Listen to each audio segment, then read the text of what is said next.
each and every activity attendance.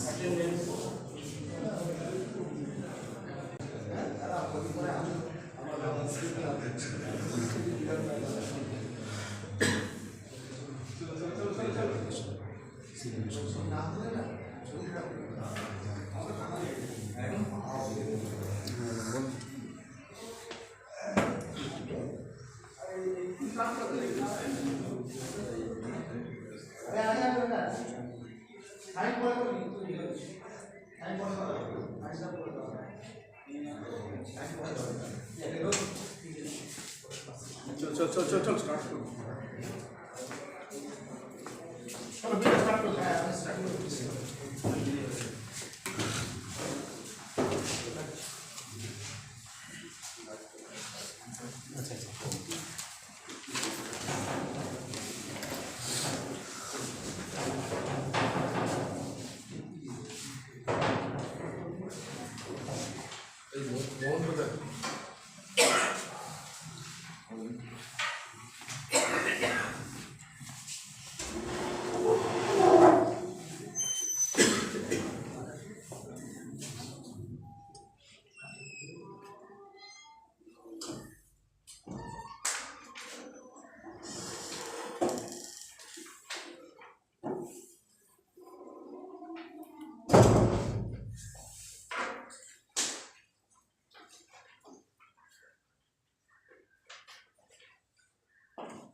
এটা working হ্যাঁ ও start করলো হ্যাঁ হ্যাঁ হ্যাঁ হ্যাঁ প্রেজেন্টেশন বানিয়েছি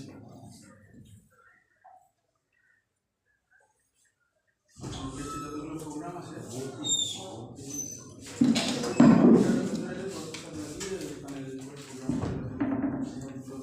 Very good morning to each and everyone present out here. So ultimately we have arrived on the very second day of ATAL FDP on application developments in the lab on chip technology for fluid and thermal sciences. Today we are having with us Dr. Subhashish Bhomik, Professor Dr. Subhashish Bhomik from IST Shibpur and Professor Dr. Sudip Ghosh from IST Shibpur. So let me read out the credentials of both the professors, both the eminent professors. Dr. Subhashish Bhomik did his BE in Mechanical Engineering, ME and PhD in Production Engineering. He is currently working as professor in the Department of Aerospace Engineering and Applied Mechanics, Indian Institute of Engineering, Science and Technology, IST Shibpur. His research interest includes mechatronics, robotics, industrial automation, assistive devices, rural technology and innovative product development. He has guided several PhD theses, published several research papers in journals of repute and carried out sponsored research projects. He is a fellow of Institution of Engineers and a member of Association of Mechanics and Machines and Mechanism, Robotic Society of India, expert member, Rehabilitation Council of India. He is former Dean Research and Consultancy, former Head of the School of Mechatronics and Robotics, former Head of the Department of Aerospace Engineering and Applied Mechanics, former President Institutions Innovations Council and former Zonal Vice President Association of Machines and Mechanisms. Dr. Bhomik is presently acting as Dean Planning and Development at IST Shibpur. Now I am taking privilege to read out the credentials of Dr. Sudip Ghosh. Dr. Sudip Ghosh is an associate professor in the Department of Mechanical Engineering of IST Shibpur. He is a 1991 graduate in Mechanical Engineering from University of North Bengal, having done his masters from Calcutta University and PhD from that university. Besides having 2-decade-long teaching and research experience, his career includes industrial experience at ACC Babcock, later known as ABB ABL. Dr. Ghosh also served as head of the Department of Mechanical Engineering at IST Shibpur from 2021 to 2023. His research interest includes renewable energy, biomass conversion, solar thermal fuel cells. He clean coal technology and solar greenhouse. He is also closely associated with some energy research groups within India as well as other countries. He also served as guest scientist at PSI, Switzerland. His research publication includes more than 70 journal papers and in different journals of repute, and he has guided several PhD scholars. So this was the brief introduction of our speakers today. So at the before we proceed forward for the next technical sessions, would like to felicitate our distinguished guests with Uttoriya, and I'll ask Khoish Sharma, a fourth year student of mechanical engineering, to do the VF on behalf of the department.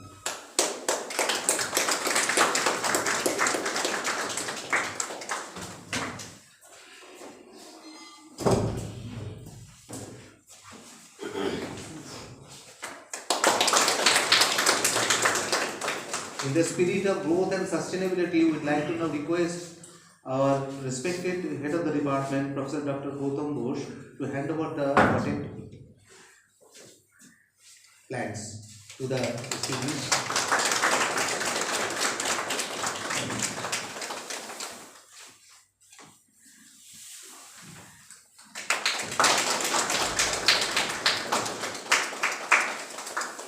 Now I'll ask Dr.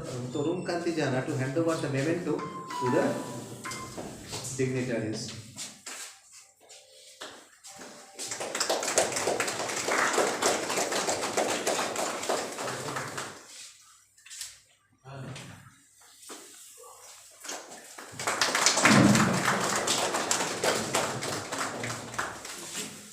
On behalf of the institute, I would like to request Dr. Sir Devdatta Ghosh, Professor Devdatta Ghosh, Assistant Professor in the Department of Engineering and Coordinator in charge IITC, to hand over the diary and the memento from the institute.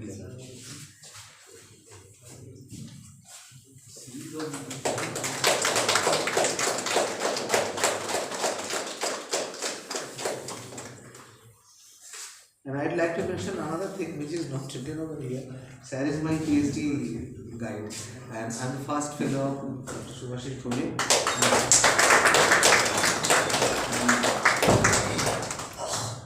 I feel very much honored whenever I see my guide.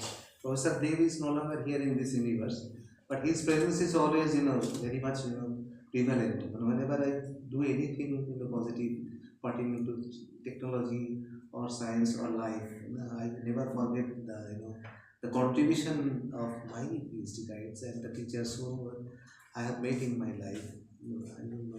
I cannot even forget, and I feel too much emotional whenever I see my teachers are there. Teachers are just like banyan tree. As long as they are there, they are there. Not of that worthy, pertinent to vegetable, cauliflower, any like that, but they are like banyan tree. They gives immense what credential, and they imbibes and inculcates a lot of things to the mind of the students. Thank you, sir. So we'll step into the technical session.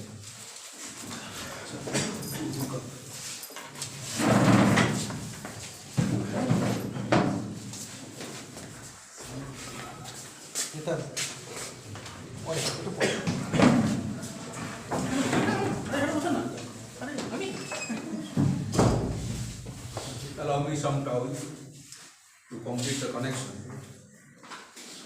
How to transfer this to that? Sort of the video is here. Either it could directly connect it to.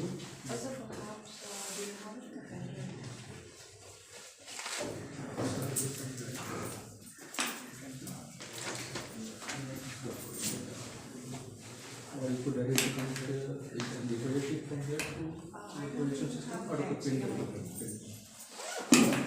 with the cast clean system and next white board.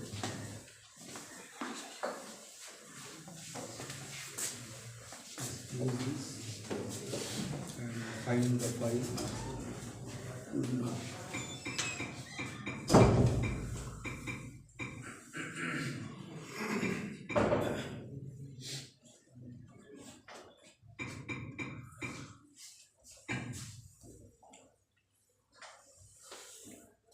क्या कर रहे हो?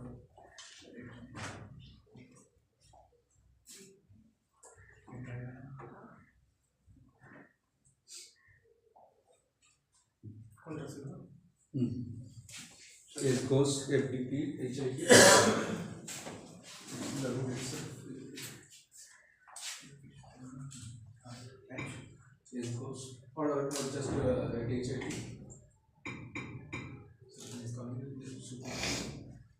Yeah. Yeah. Use PPTs. PPT, no. Use the PPTs if that comes fine. No. Cancel from back.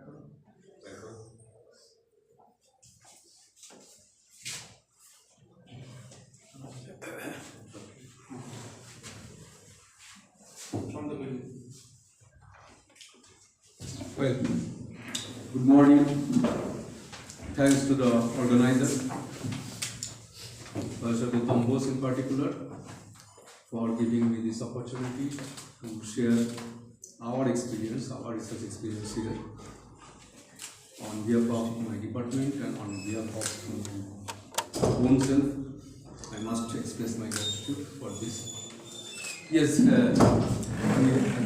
I have become, or in fact both of us have become more or less regulars to HIT events of similar dimension. I think last year also I came here, took part in FDP program, talked about something. Today also I will be talking about something else, maybe a little bit different. Yes, my today's talk may not be directly related to ship technology. My core expertise area I chose to talk about. Okay. Yes, it's related to application development, you can say. In fact, I will try to share what kind of simulation tool we could develop to analyze thermal systems. And as representative of the thermal system, I have chosen thermal power. Maybe a bit of cogeneration will also come in the way. So it's basically, that's how I have chosen this title, Advanced Technology Option for Low Carbon and Carbon Neutral Thermal Power Generation. As you know, today focus is really on carbon neutrality. Maybe after carbon neutrality, we should be moving towards carbon negativity. That is the ultimate direction. We all are talking about reducing carbon emission to minimize the effects of carbon emission on the environment and climate. Right? So that's what forcing us to find ways in research and technology for solutions which will be rendering carbon neutrality to our society. And obviously power generation, or as such you could say energy sector, is one area where you must look diligently to get carbon neutrality. So with that I move. Do I have a slide or somebody will be, or maybe I can do it. Yeah. Okay. Well, this is one perspective to see why are we talking about this and why should we talk about neutrality in power generation. Look at the present scenario. I mean, this is the data from the Ministry of Power. Am I audible? I think even if I am not here, then I should be audible. So that's the power generation scenario as of mid 2023, and you could see the stress on fossil fuel. In fact, half of that power is coming from, you can say, coal. and nearly 60% is coming from fossil fuel if you consider oil and gas together. Right? So renewable part, yes, we are quite well off compared to the last decade. So this decade we are quite well off on renewable energy. RES is renewable energy sources. And then nuclear we could not move further because of a lot of connected issues related to environment, related to technology transfer. So a lot of issues are there. That's why we could not proceed much on nuclear front. But renewable energy front, particularly on solar and wind, we moved considerably.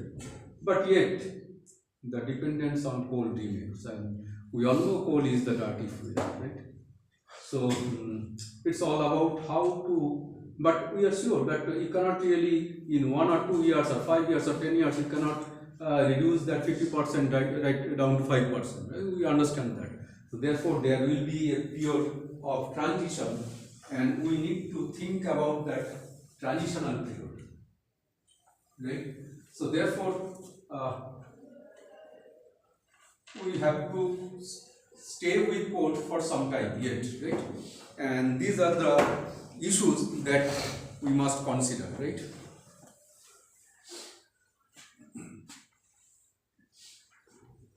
What is the approach? Current approach is obviously how we make our system sustainable, environment friendly, economic, efficient. So these are the catchwords or keywords that we look for in our today's research.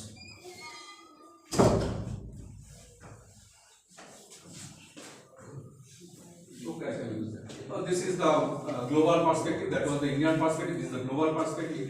So as you can see, the renewable is moving fast enough, right? So we have to reach there. But we also have to think of the transition period. Therefore, we have to think of utilizing fossil fuels in cleaner ways.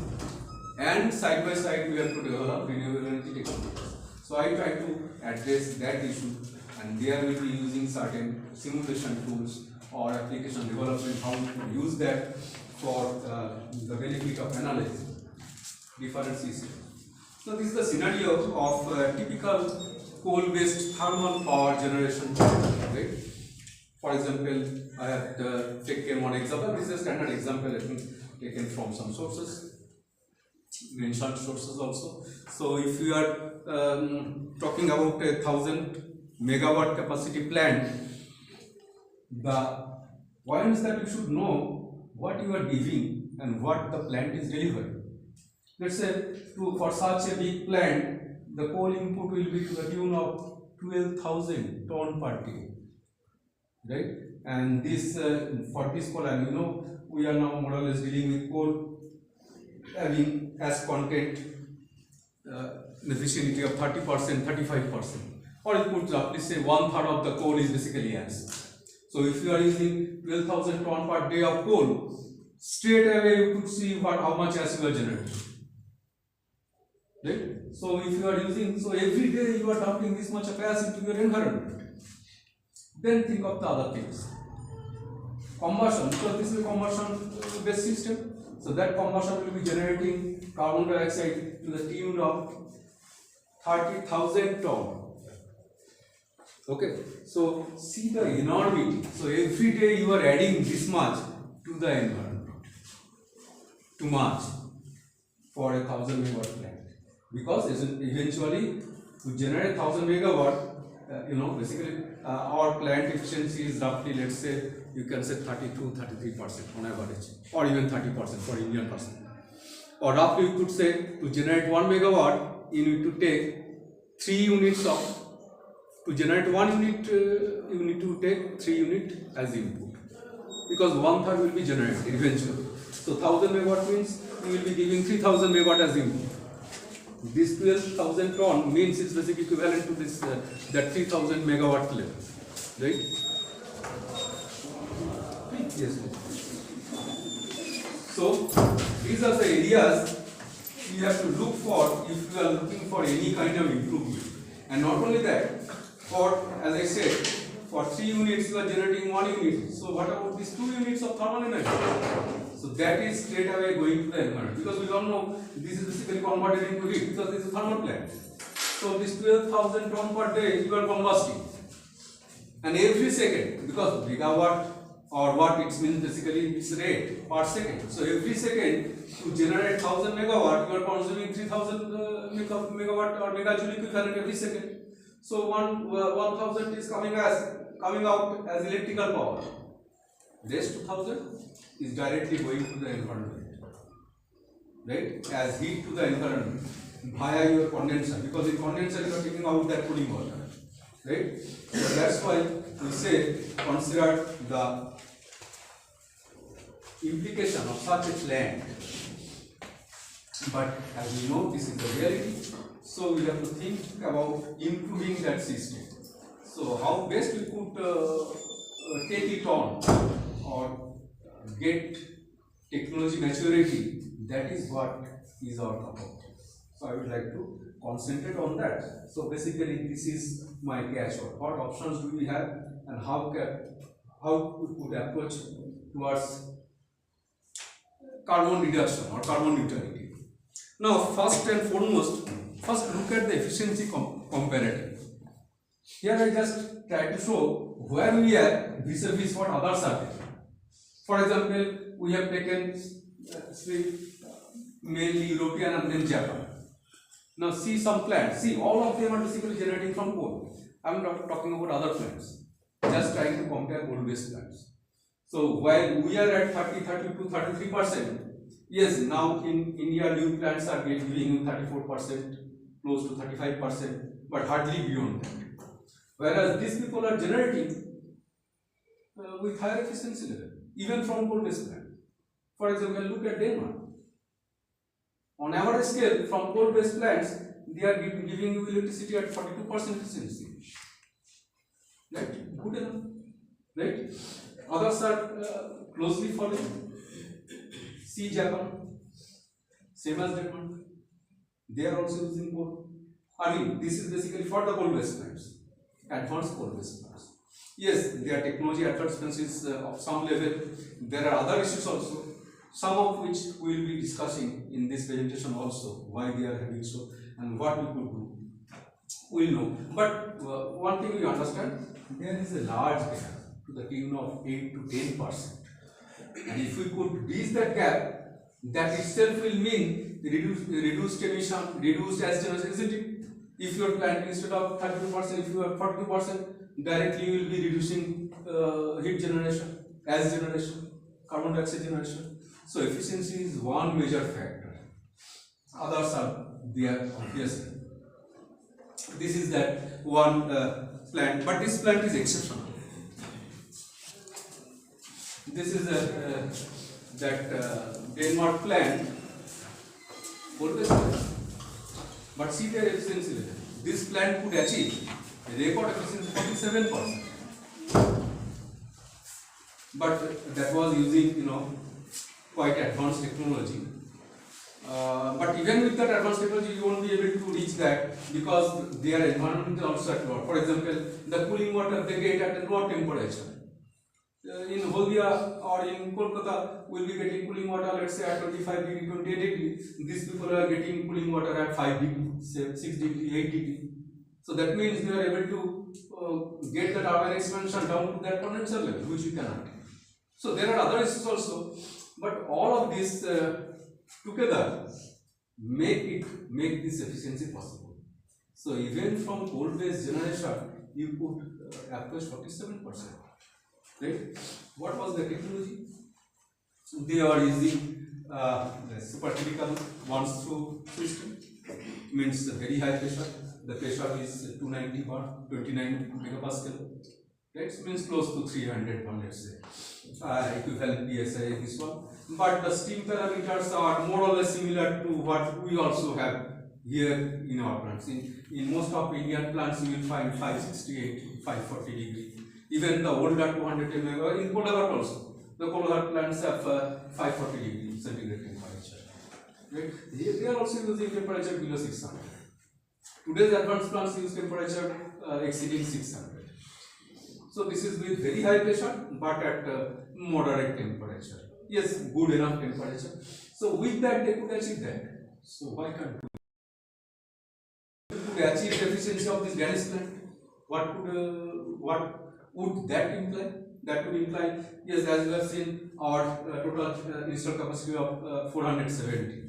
Let's say 420. I just try to round it off.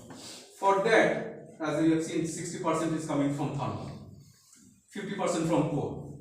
So if that 60% could be having the efficiency of Danish plant, that would immediately mean that you could add another 100 gigawatt, right? So for 420, without adding any new plants, simply by improving efficiency, you could add 100 gigawatt. Isn't it good? It's a good way, but you could achieve that efficiency, and that would immediately also mean saving more than 30% of your input energy, right? So fuel saving will be also of that order. In fact, it will be more than that. But you can readily calculate, right? So, what is the point? If you are able to gain on efficiency front, that inherently means that you are adding capacity to your existing battery of capacity, right? So there lies the focus, or you should move in that direction. Now look at another test case. Let's say Kolaghat plant. It's a plant we all see while passing through. Kolaghat plant is having, it's basically we have 6 210 megawatt units. Now for 1 210 megawatt units, simply by increasing efficiency from this value to this value will involve. Okay, thank you. I can use that. So that will simply mean, so this savings. Look at the savings on ash front, on heat energy front, on fuel input front, right? Think of also the heat rejection and cooling water recovery. In fact, cooling water recovery is also an issue. For such a plant, you will be needing somewhere around 50 to 60,000, right? Kg of cooling water circulating per hour. It's huge, right? So that's what. So and that cooling water is taking out heat from your plant. So any improvement in efficiency will reduce that cooling water requirement and the heat rejection, because that heat is going to your environment via this water, to your pond, to your cooling tower, to the environment, or to the lake, right? So that also you could reduce. Okay, is it working? Okay, but I could use it.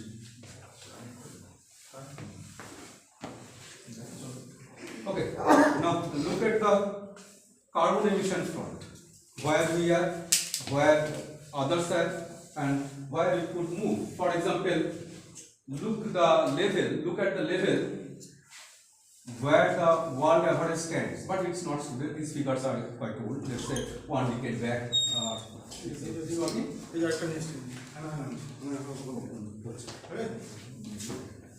Yes, sir.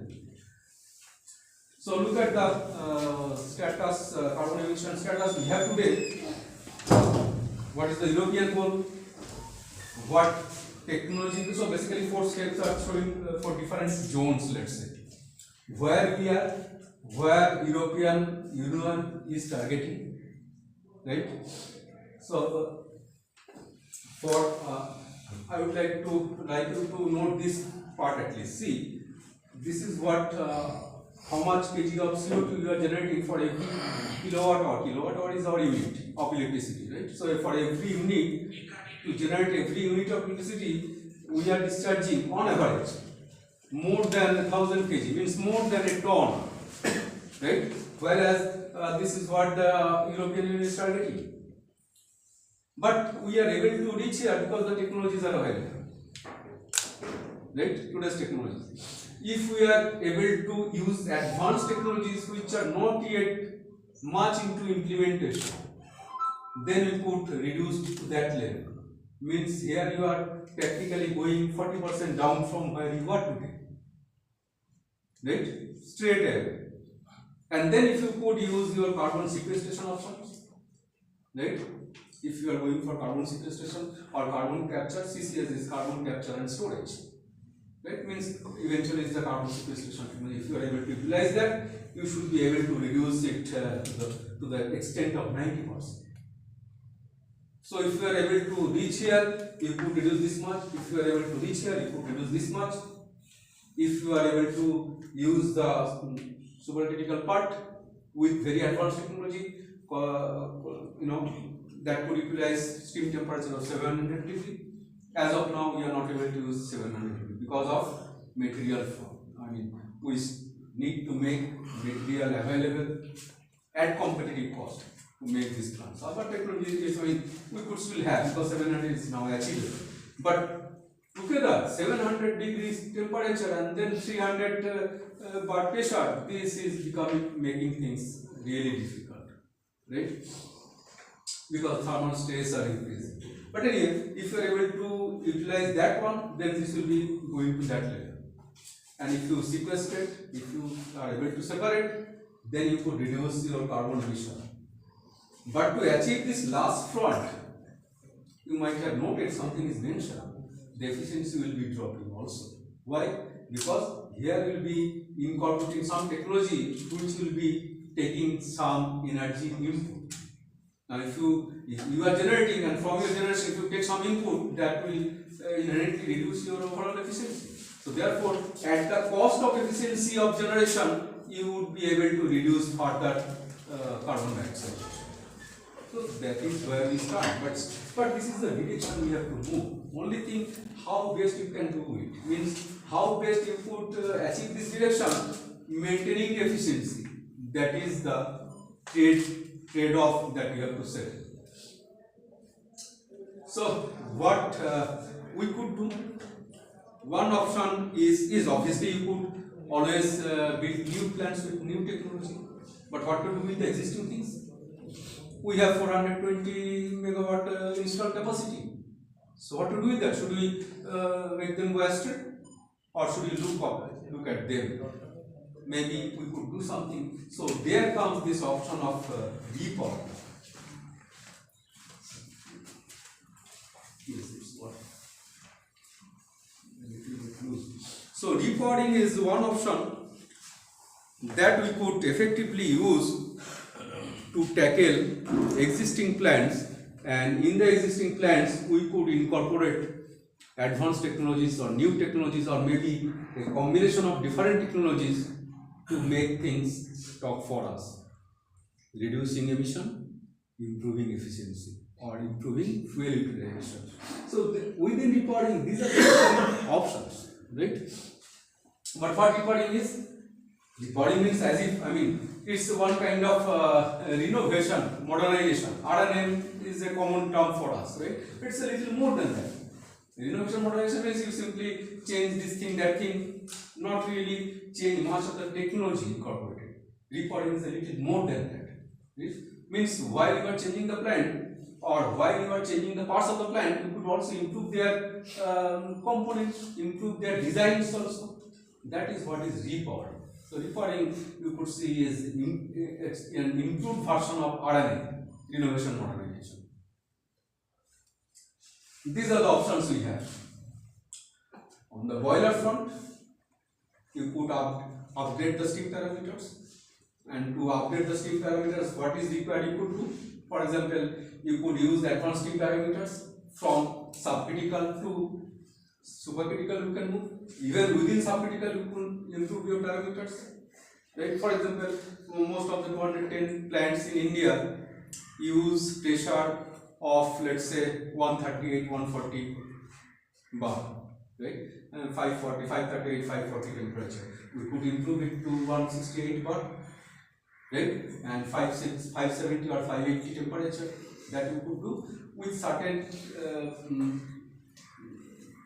a little bit of changing the heating elements within the boiler, or changing the materials of construction for the affected parts. For example, superheater. Superheater is the part which is dealing with the highest temperature level for the steam. And we know most of us, I mean, at least those who are from mechanical, I am not sure of the background of my audience today. Mostly are from mechanical, or it's a mix. It's a mix. So I will try to avoid the mechanical languages, but assuming that most of us having the basic engineering knowledge should be able to understand what I am talking. Then combined cycle is another thing which we have at least heard of. Combined cycle plants, right?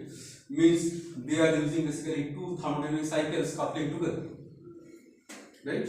How is that? Maybe some figures will make you understand it clearly what a combined cycle is. So because a coal-based thermal generation plant primarily works on a basic cycle, that's called an improved version of Rankine cycle, which might be a familiar term for most of us engineers, right? But a combined cycle plant, we use two different cycles and we combine them together. That is what is combined cycle, right? A Brayton cycle and a Rankine cycle clubbed together in series, that's what is a combined cycle. Then within the existing system, we could have several other options. Now this may not make much of sense unless you see the figures. So to explain them, or for example, IGCC, integrated gasification combined cycle. It's a very great subject. In fact, I was very fond of this. My research career started with IGCC, right? So it's a combined cycle, but gasification integrated into that combined cycle. That's why the term integrated gasification combined cycle. Now what are these? We'll see. And this is also a APC is fluidized based system, fluidized based combustion, right? PFBC is pressurized FBC system. So these are the advanced technologies. Maybe PFBC system I have removed probably, or let us see. We have tried to analyze all these cases in existing plants and to see how they improve our performance. Sir, in the previous slide, what is the meaning of GT? GT is gas turbine. Gas turbine. What is it? Pressurized combined. Oh, gas turbine. It's a pressurized FBC boiler and then gas turbine. Because in combined cycle, you have one Brayton cycle, and a Brayton cycle is basically gas turbine plant. Gas turbine plant is a known term for most of us, right? Usually, electricity boards or electricity generation units used to put on the gas turbine plants when we had very high surging demand. Means it for standby. Yes, usually standby. Why? Because gas is costly for us. That may not be a standby if you are doing it at in Middle East, but it will be a standby for us. So we usually use coal-based plants or big hydro plants as our base load plants. Base load plants are plants which are mostly running all through our day and night to support the basic load. And then when we have surge in demand, so some other plants need to be put into action. So these times when we put into action these otherwise costly plants. So gas turbine plant is a costly plant because of its fuel. So gas turbine plants runs on a different cycle, but similar cycle. It's also a 18-inch cycle. So that runs on Brayton cycle, right? Maybe I would not go much into the cycles to make it a little bit superficial, but it's two different technologies combined together. That is a combined cycle. The name implies that. And what is PFBC, sir? What is PFBC? Pressurized FBC, pressurized fluidized bed combustion. Fluidized bed combustion. In a boiler, what we do? We combust fuel to get energy, to get heat energy, and to boil water. If I use very crude language, or to generate steam. Now, in ordinary boilers, we simply give coal in dust form. We call it pulverized coal. So we fire pulverized coal. So it's basically pulverized fuel burning. And instead of pulverized fuel burning, you have a furnace bed on which you dump that fuel, and then you combust it and you generate heat. In the FBC system, there is no bed. You simply have that is why it's called fluidized bed. So you have an air bubble on which you are always putting some air fuel, and the fuels are always dancing in an air bubble, right? So you do not have a fixed blade. Rather, you have some bubbling bed. So either it might be, even if it is a bubbling bed, we call it bubbling fluidized bed. If it is circulating, then we call it circulating fluidized bed. So there are different terminologies and different technologies within FBC. But essentially, that is fluidized bed combustion. Fluidized bed combustion usually gives you better efficiency than your traditional combustion in boiler. If a traditional boiler, but boilers are mostly efficient. If a boiler can be, let's say, 80-85% efficient, right? Thermally, the FBC system could go beyond 90%. So it's one kind of improving the efficiency for the boiler, right? Let's try to see the options. The first is improving the steam parameters, means without not even altering the boiler, just trying to improve the steam parameters of the boiler by changing material, by changing some heating elements. How far can you go? So this tries to show with improving steam parameters how much efficiency improvement do you expect. Not much, but still good enough. 2-3 percentage points in enhancement in efficiency is quite good, because we have seen the implication of 1% increase of efficiency. So therefore, if you can improve efficiency, and on the other side you are also showing pressure. Now see, if you are going, the moment you are going beyond 220 is our critical pressure, right? So below 220 means it's subcritical boiler, above 220 is supercritical boiler, right? Usually we do not have boilers that are operating in this region. Either we have units below 200 or we have units beyond 240, because this is the transition zone. So supercritical unit, for example, the example we have shown, that was using 300 bar pressure. I mean 290 bar pressure, 29 MPa if you recall, right? So that was nearly at this threshold. The other traditional boilers are operating at 150, 160, 170 I mentioned. So these are basically all in this region. So by improving steam parameters, means improving the pressure and temperature, you could still gain.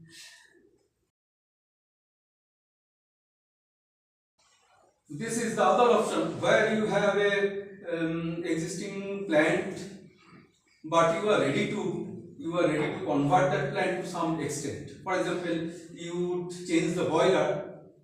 It will still be a boiler, but the boiler will be not the traditional boiler. This boiler will not be combusting any fuel, right?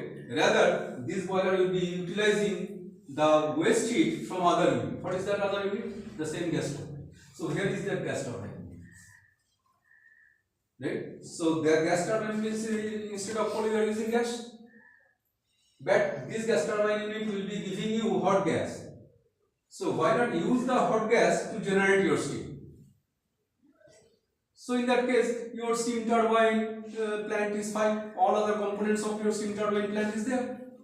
You try to change the boiler and add another component, you will get a combined. In fact, this is one cycle, this is the other cycle. So combining these two thermodynamic cycles are not shown here because this is a schematic, but essentially this will reflect into two cycles clubbed together, right? And these two cycles are coupled together by means of this thread.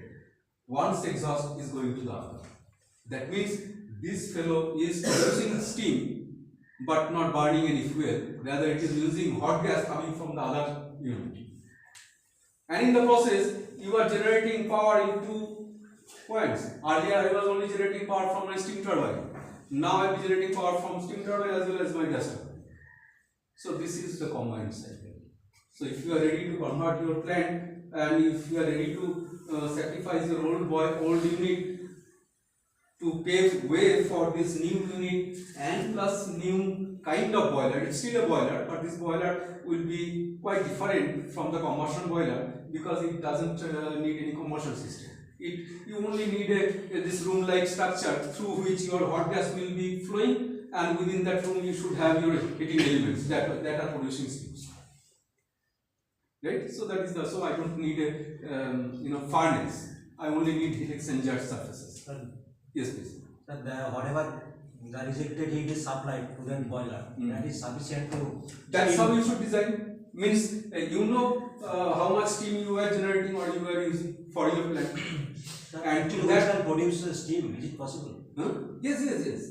Why not? It is the rejected heat. Fine, but the good thing is the gas turbine plants operate with gas. And this gas turbine, for example, this is a gas turbine. The gas turbine uses gas temperature in excess of 1000 degree. Most gas turbines operate with, yes, traditional old gas turbines might be operating with 800, 900, but most advanced gas turbines are usually operating with temperature beyond 1200. So 1250, 1300, 1400, advanced gas turbines, GE new generation gas turbines are rated at 1500 degree temperature. Right? So this gas turbine utilizes very high temperature gas, and when that gas comes out of the turbine, it still has enough temperature. For example, the exit temperature will be in the order of 400 to 600. Good enough, because I am generating. If you are getting 600, 650 gas, what is wrong? You could use that hot gas to generate steam, because you want to generate steam at 540. 530, 540, because that's how my steam turbine is already settled. It was accepting temperature of 540. So what is wrong? You only need to redesign your boiler unit, and that is why we call it heat recovery steam generator, HRSG.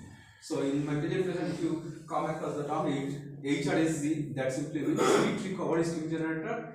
Steam generator is a boiler. So it's basically heat recovery boiler, which is utilizing the waste heat of another gas turbine. But sir, one question. To run the 210 megawatt existing steam generating plant, what will how much gas will be required? Yes, from that. the, So gas basically, what is CC, so CC will be capacity of. I got your point, and that is what we are doing. That is why we need model and you need calculations, because you know how much heat you need to generate your existing steam. So to supply that heat, how much gas you need to generate? Assuming the gas temperature, you know, for a gas turbine you calculate the gas temperature. So find out how much gas you need to supply that much of energy. So accordingly rate your gas turbine. This is what you are going to put new. And we will see, we have some analysis, we will see how. So therefore, you know, for example, if you want to convert one 210 megawatt unit into this combined cycle unit, we, you know, on the first instance I find my power plant generation will be more than 210, because I was getting 210. Now with 210 I will be having another plant which will be generating something more. 50. Whatever with that your calculation will suggest, but obviously this will give you site power, more site power, right? More site power, and maybe with less fuel.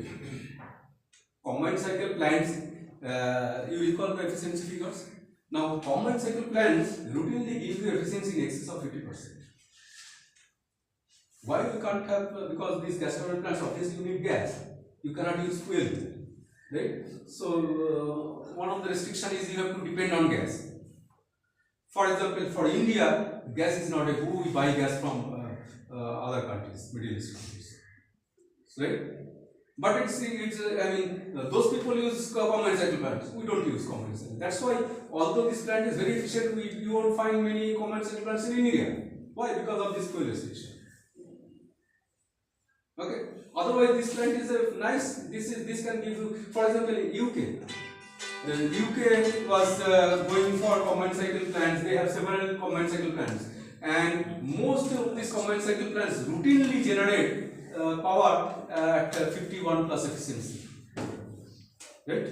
While we are generating at 32%, they are using 51, 52%, 20%. So these are the advantages. So this is one option. There are other options. For example, look at this option. This option is not even changing my existing boiler, because in existing boiler I said we use pulverized fuel firing. Okay, fine, we use the pulverized fuel firing, but there we also need hot air. You know, we use air heater to heat up the air for my combustion. Means we have something called wind box.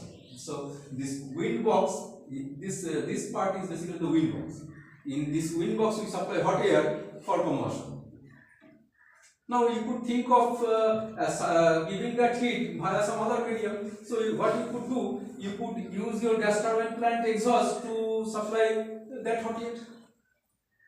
retaining your core support. So you are using core support, you are doing something more. Air creator, that's right. It's not air heater.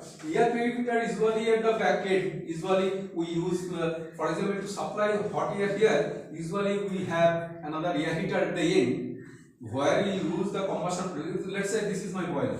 Here we are combusting fuel and air, right? And the fuel, that gas is generated and eventually that goes out through the stack.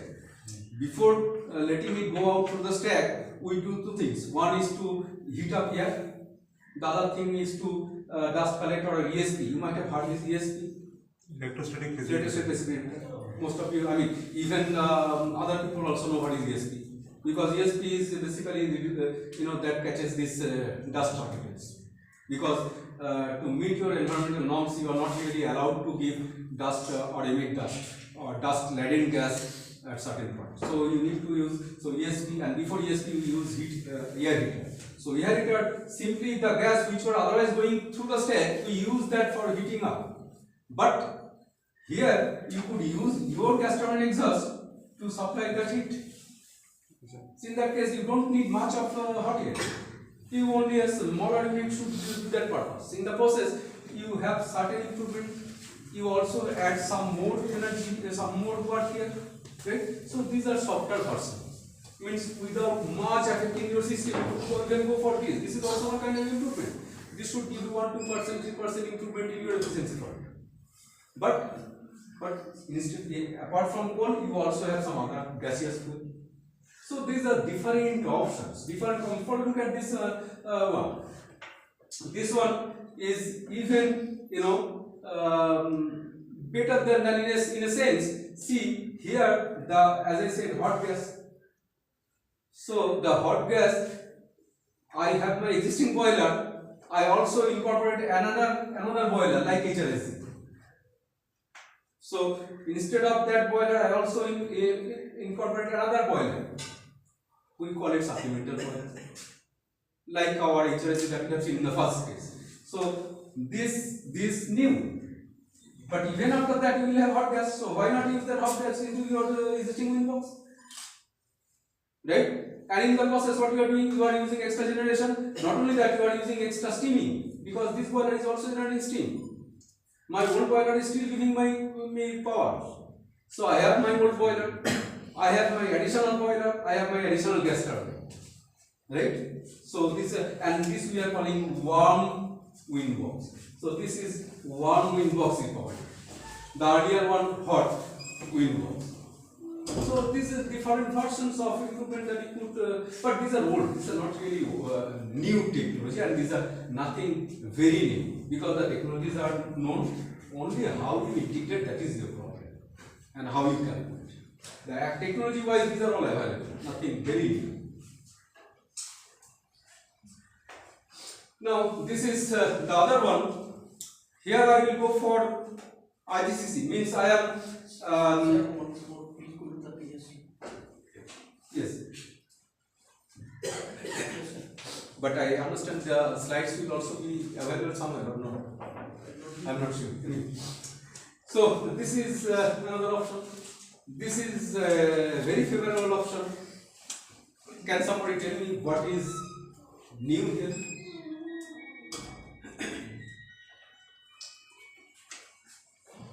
Okay, let me point out. Here we are not seeing gas. All earlier versions we were using gas as a supplemental firing or supplemental. But here we are not using gas, we are still using coal. But the operation is like we also find the gas turbine unit. We also have that HRSG. Means if we are ready to sacrifice my old boiler to house a new kind of boiler, recovery boiler, and if we are ready to go for gas turbine, but then if we find that we won't be going for, if we decide that we won't be going for gas, like India, we are rich in coal. So can somebody give me technology to use coal in gas turbine? Gas turbine cannot use coal. So what options we have? Yes, you have options. You convert coal, means you gasify coal. I mean, this is another core area of my research, right? I spent a lot of time in doing this thing, right? So coal gasification is another area. So you use coal, but you gasify it. So at the end you get a gas.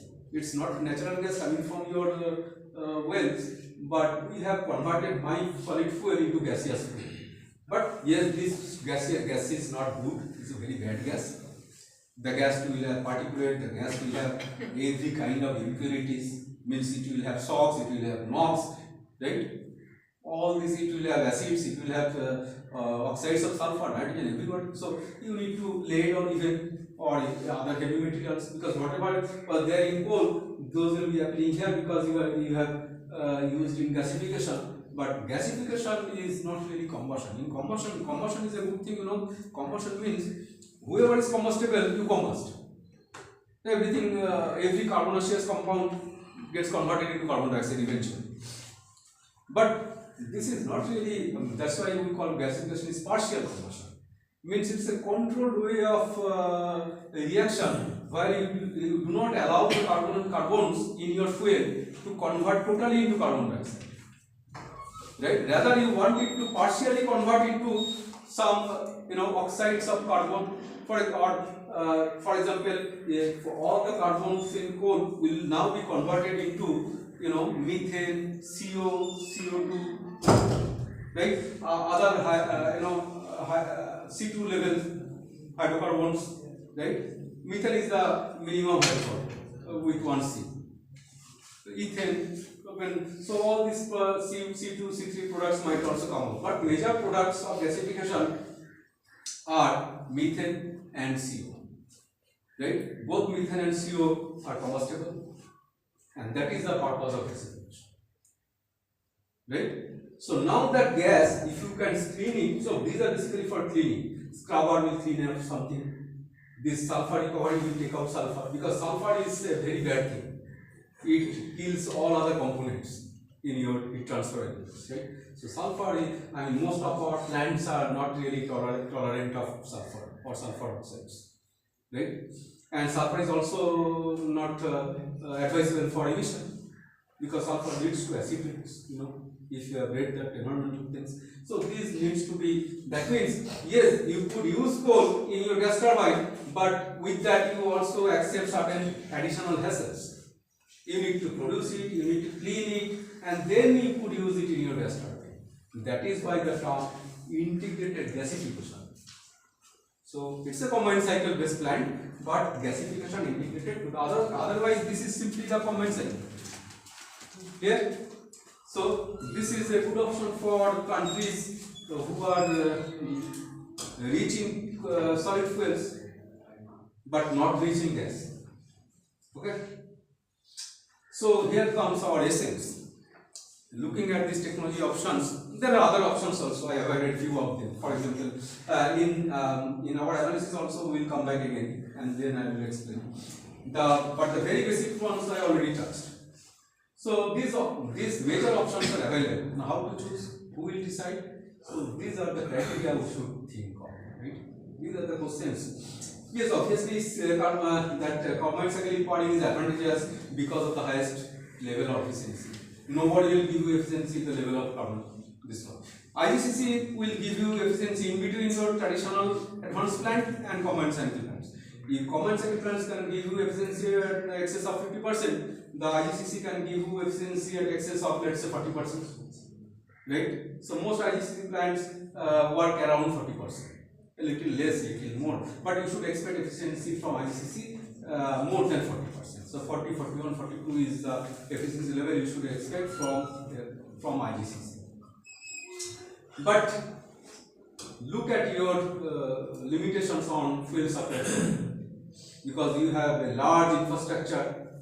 Are you ready to commit all your existing infrastructure to gas supply? Then your price will be heavily dependent on gas price. Right? In Bengal you have a term bagher pite choda bosha. If you understand that. So before you ride the tiger, be aware of its implications. Combined cycle will give me highest efficiency, so I will go for that tiger ride is not what is desired. So go for analysis, and that's why we have many tools to analyze the cases and then have projections. See how what you could have and what you could the implication, how much price rise you can accept in your design, in your system. Look at it. Otherwise, go for the other options. So therefore, either you could go. I mean, this hot wind box repowering and IGCC, these two are considered to be favorable options in Indian scenario, to our understanding, right? So we tried that, and with the other thing, because hot wind box repowering or partial combined cycle integration is what we tried to see the effects of. So in our simulation tool, we tried to we first tried to model one or two existing plants and tried to see what different things could give us in return if we implement that, and we will try to see some cases.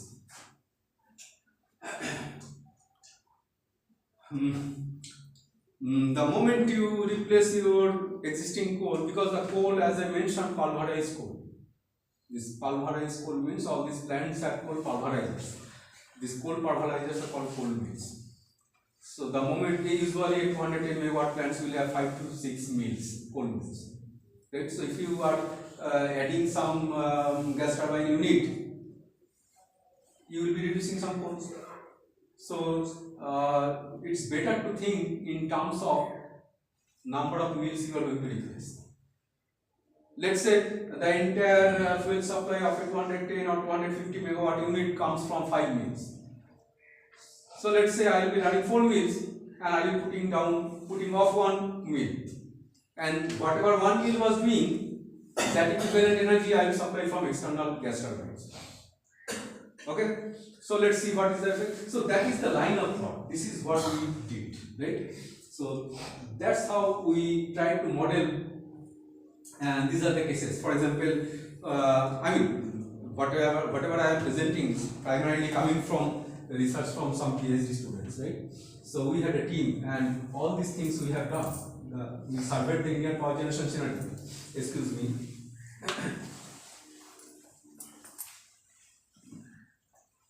So we try to categorize Indian plants, and then we try to develop models for existing plants, and then we wanted to see the improvement option and their results. Now let's see what we get.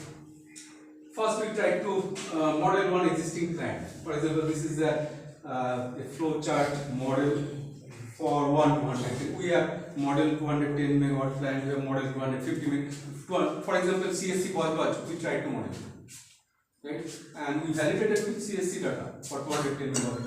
210 we could validate with Kolaghat data. So many old plants are, for example, DPL, DVC plants. These are our 210 units, right? So many of the old units are 210, but these are older units with very low efficiency. Our old plants are operating at efficiency even lower than 30%. Yes, the new plants like Farakka with 500 or 600 units, Farakka 500 units, Shagodhi 600, they are planning. So these plants will have efficiency in excess of 34-35%. But these older plants are having efficiency less than 30%. So we try to first we try to shortlist which one to attack. So we try this. So we considered the 210 and 250 megawatt units for conversion, because most of these plants are quite old. Right? If we say 25-30 years are life for these plants, most of these plants were were of 1970. 1980 construction, so they have completed nearly 20 years. Means they have completed their life even, but still they are working fine. So can we do something about them? But not to touch the new ones like 500, 600. So our target was to consider 210, 250. So we first modeled the plants,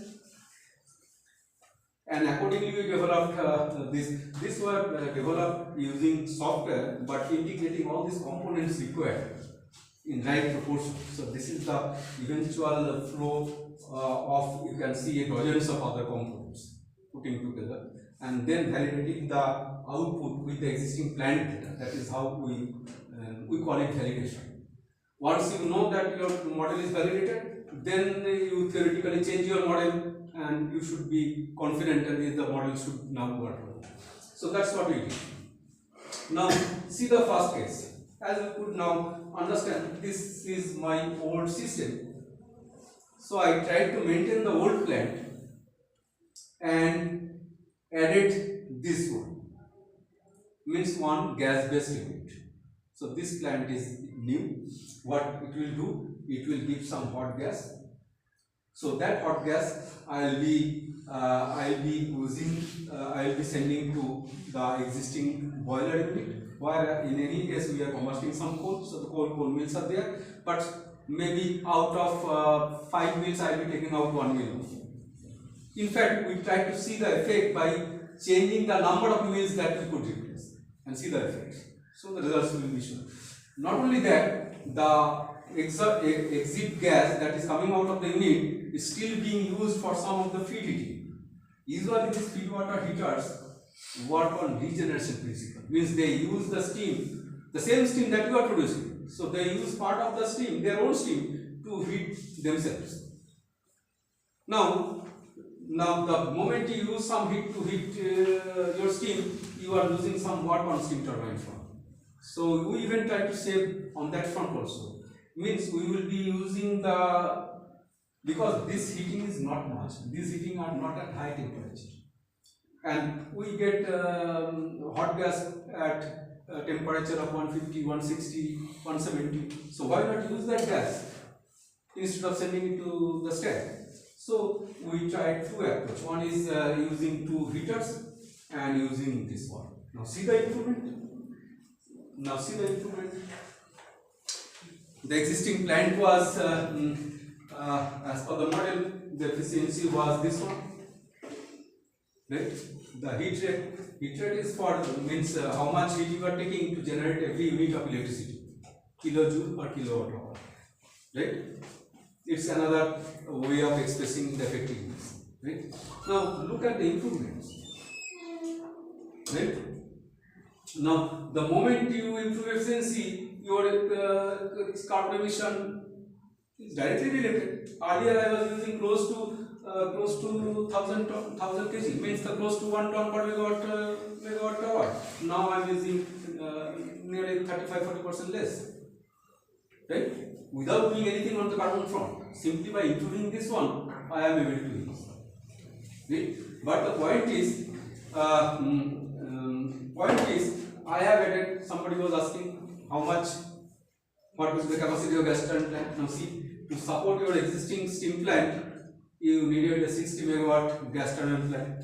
So the 60 megawatt plant is good enough to supply all the heat required for your plant. But this is for certain mill replacement. So here we are using that, and see the efficiency and see the site power. Capacity increased, but not by only 60, because we added 60. But not only that, you remember saving some steam for feed water heating. So my turbine work also improved. Right? And we also, and all these figures are not coming here, we also try to improve steam parameters to some extent. But I mean, I cannot really, tell you from heart as of now. Maybe if instead of 540, consider 560 or something like that. So, whatever possible, because in steam parameters, we always have about 10% margin in our design. The boiler which is designed for 540 can still accept 560 temperature. Right? Or you could accept 560, 570 temperature simply by changing the material of the superheater. The final superheater, who is superheater is, as the name suggests, is the superheating, the last phase of it. Right? So if you change the material of that part can give you 10 degree, 15 degree more. So take that. So together you are able to enhance your site power from 210 to this, and that doesn't need extra space. You are able to use only the existing space of your plant. We also have done that side. Right? So simply by doing that you could do this. So this is the enhancement that is possible. Now look at the comparative and see if you are going to do the same thing from a new greenfield plant. look at the cost part. What is the cost part? If you are doing the same thing, yes, you could get the same efficiency level, fine, but the cost part would be more because you are not able to use your old components. Okay? So cost will be increased. So therefore, repowering is a better option than going for a greenfield plant. So this is how we wanted to establish our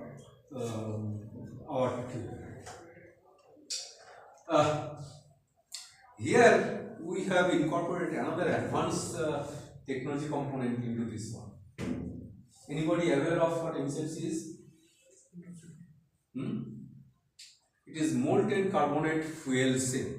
So fuel cell is something which doesn't depend on combustion, because all these plants that we have been talking about, they are using combustion. Means they first convert your fuel into heat, right? And then from heat you are generating either steam or gas or whatever, and then you are extracting work from that. Fuel cell is a direct energy conversion device, right? Yes, it is limited by the enthalpy. If you are able to understand that, the enthalpy of reaction is what guides power generation from molten carbonate fuel cell or any other fuel cell. But the beauty of molten carbonate fuel cell is that not going into details of fuel cell, just to mention that this is a particular fuel cell which has the capacity of segregate CO2 from a stream. Right? What it means, you remember we were talking about something, this carbon capture and storage, right? And let me go back to that slide.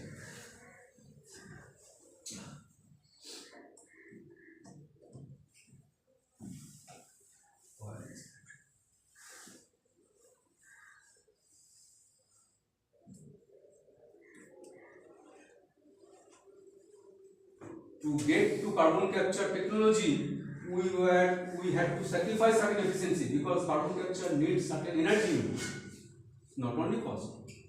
So cost, along with that cost, you are taking energy.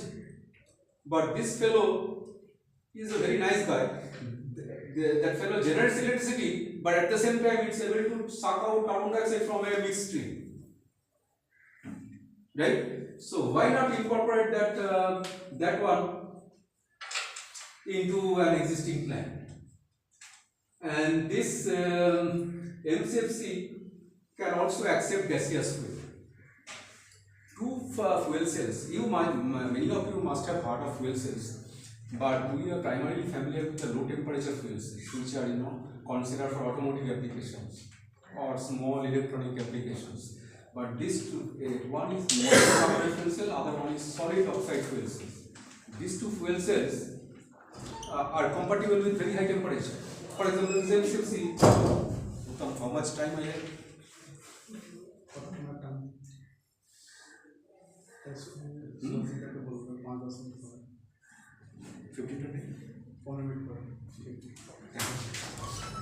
Okay. So this is the fuel cell component. Now this fuel cell will be taking fuel in its anode, right? I mean, for all fuel cells, you need a fuel stream. You also need an oxidant stream. Now, most often this oxidant stream is simply air. Now, for MCFC, instead of air, you could even give it mixed gas. And from this mixed gas, this fellow will be able to transfer carbon dioxide from this channel to the other channel. So there lies the beauty of this, right? So what it will do, so what we have given essentially, only one part is there. And try to see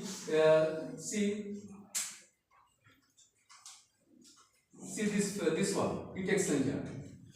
This heat exchanger is coming and the fuel is going to the anode, and look at the cathode front.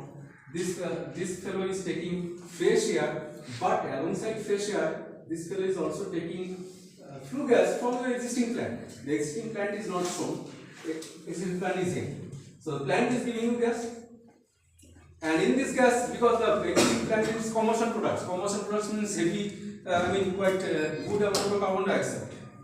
So that carbon dioxide and fresh air is sent to this cathode of this fuel cell, and that fellow transfer the carbon dioxide from this channel to the other channel. Now, if you are doing that, then at the exit you get concentrated CO2. So that CO2 you could clean and take out, right? So you are essentially simply taking it, taking it, and there. So basically all these are heat exchangers. Somehow you are transferring heat to different bodies, and eventually you are sending it to a steam separator. Means you are simply because at the product will be heavily it's a carbon dioxide and steam. So if you condense it, the steam will go out, you will get CO2. So this is a nice way of separating CO2, and your exhaust is now getting cleaner. Now see the exhaust. The exhaust is now very less in carbon dioxide. So this clean exhaust is going to an environment. But before sending it to environment, we are still exchanging heat. Means in whatever possible ways you have, you could take out heat. For example, here also you find a number of heat exchanger, here also you find heat exchanger. So wherever possible you take out heat as permissible. Then do that. So in the process, what we are achieving? So what we are achieving? Okay. A couple of slides on the technology status. Fuel cell is not really, it's a new technology, but quite mature. For example, these people are now offering megawatt level fuel cell stacks commercially, semi-commercially. For example, Korea is very aggressive. POSCO is very aggressive in Korea. They have developed, did I mention that? POSCO I didn't mention, but the South Korean mentioned. So, number of POSCO plants, they are putting this 2.8 megawatt units taken from US fuel cell energy. So, they have a tie-up with fuel cell energy. Fuel cell energy supplying this MCFC modules of 2.8 megawatt, and they are installing 5, 6, 7, 210 megawatt, 2.8 megawatt FPC units at the exit of the world. Right? So we try to see if we can incorporate that into our existing system, right? And see the improvement. Look at the improvement. Try to find out power output. Here we consider 250. The base case was existing plant was 250. Now the same 250 is giving 380. Right? Close to 75-80 megawatt additional power. Look at the efficiency. Efficiency front, not much improvement, but carbon dioxide. Look at carbon emission. This specific carbon emission means carbon emission per unit of generation. Look at this. So from 1 ton, 70% gone. Right? This is the improvement you are able to do. Right? And that is not coming at a very because otherwise this carbon sequestration was required extra cost, or not only that extra heat, because the other parameters are there. For example, this is the cost means this is the cost that we are able to avoid for the emission. Right? Similarly, this last one is basically the the energy, specific energy that you are now avoiding.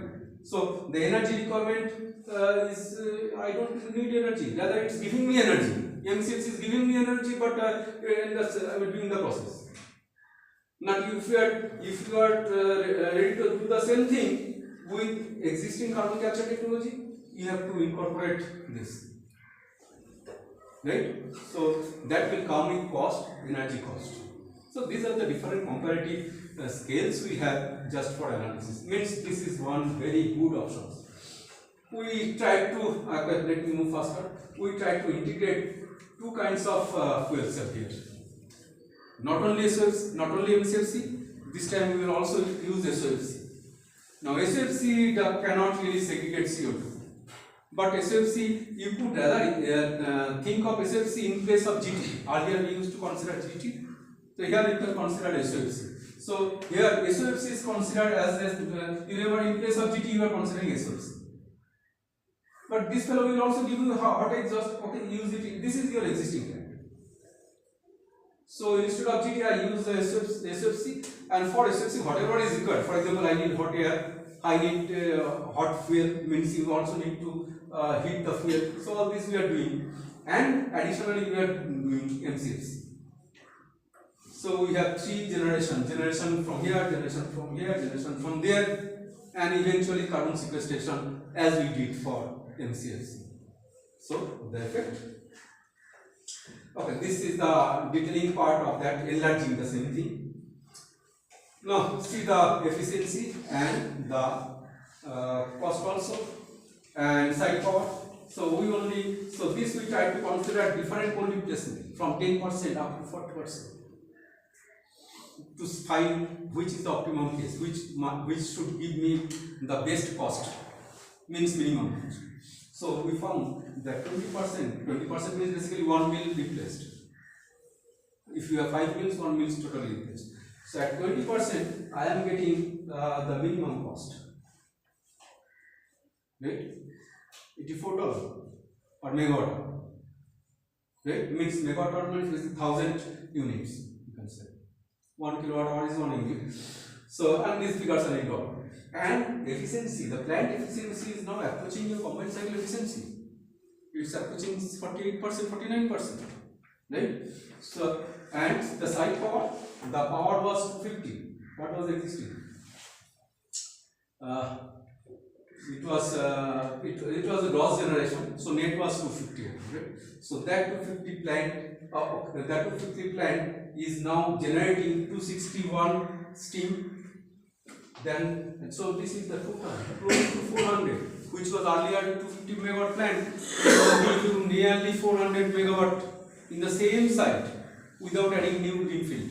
And you are also improving efficiency, you are also getting a good enough cost.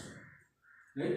This cost is also not very good because SFC is still in nascent stage, not commercially available, commercially implemented that way. So we had to consider whatever existing cost was there. Expected the SFC cost will also go down. So further improvement is, if you could get it 0.5, 0.6, you should have been happy, right? So these are the scenario that you could have, and we tried to consider it with other carbon sequestration option. Means existing carbon sequestration is the MEA. Amine based means chemical sequestration, chemical absorbing, chemical amine. There it has amine, MEA. So if you use that, that's the comparative. That will come with cost and also with energy. Right? Yes, you could have achieved the same degree scale of comparable reduction, but at this cost.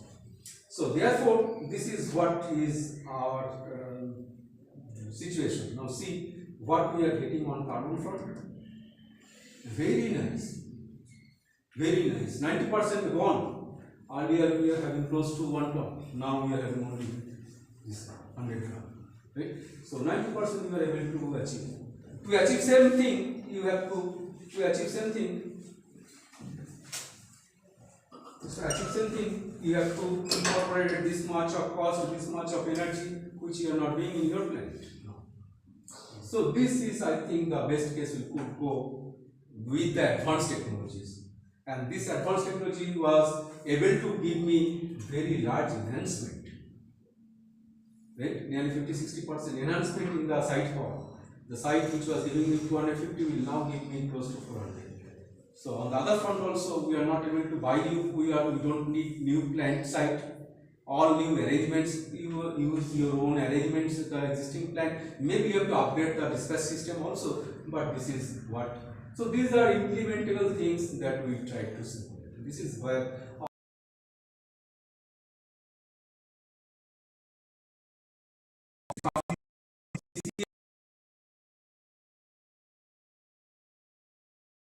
see the unit will tell you.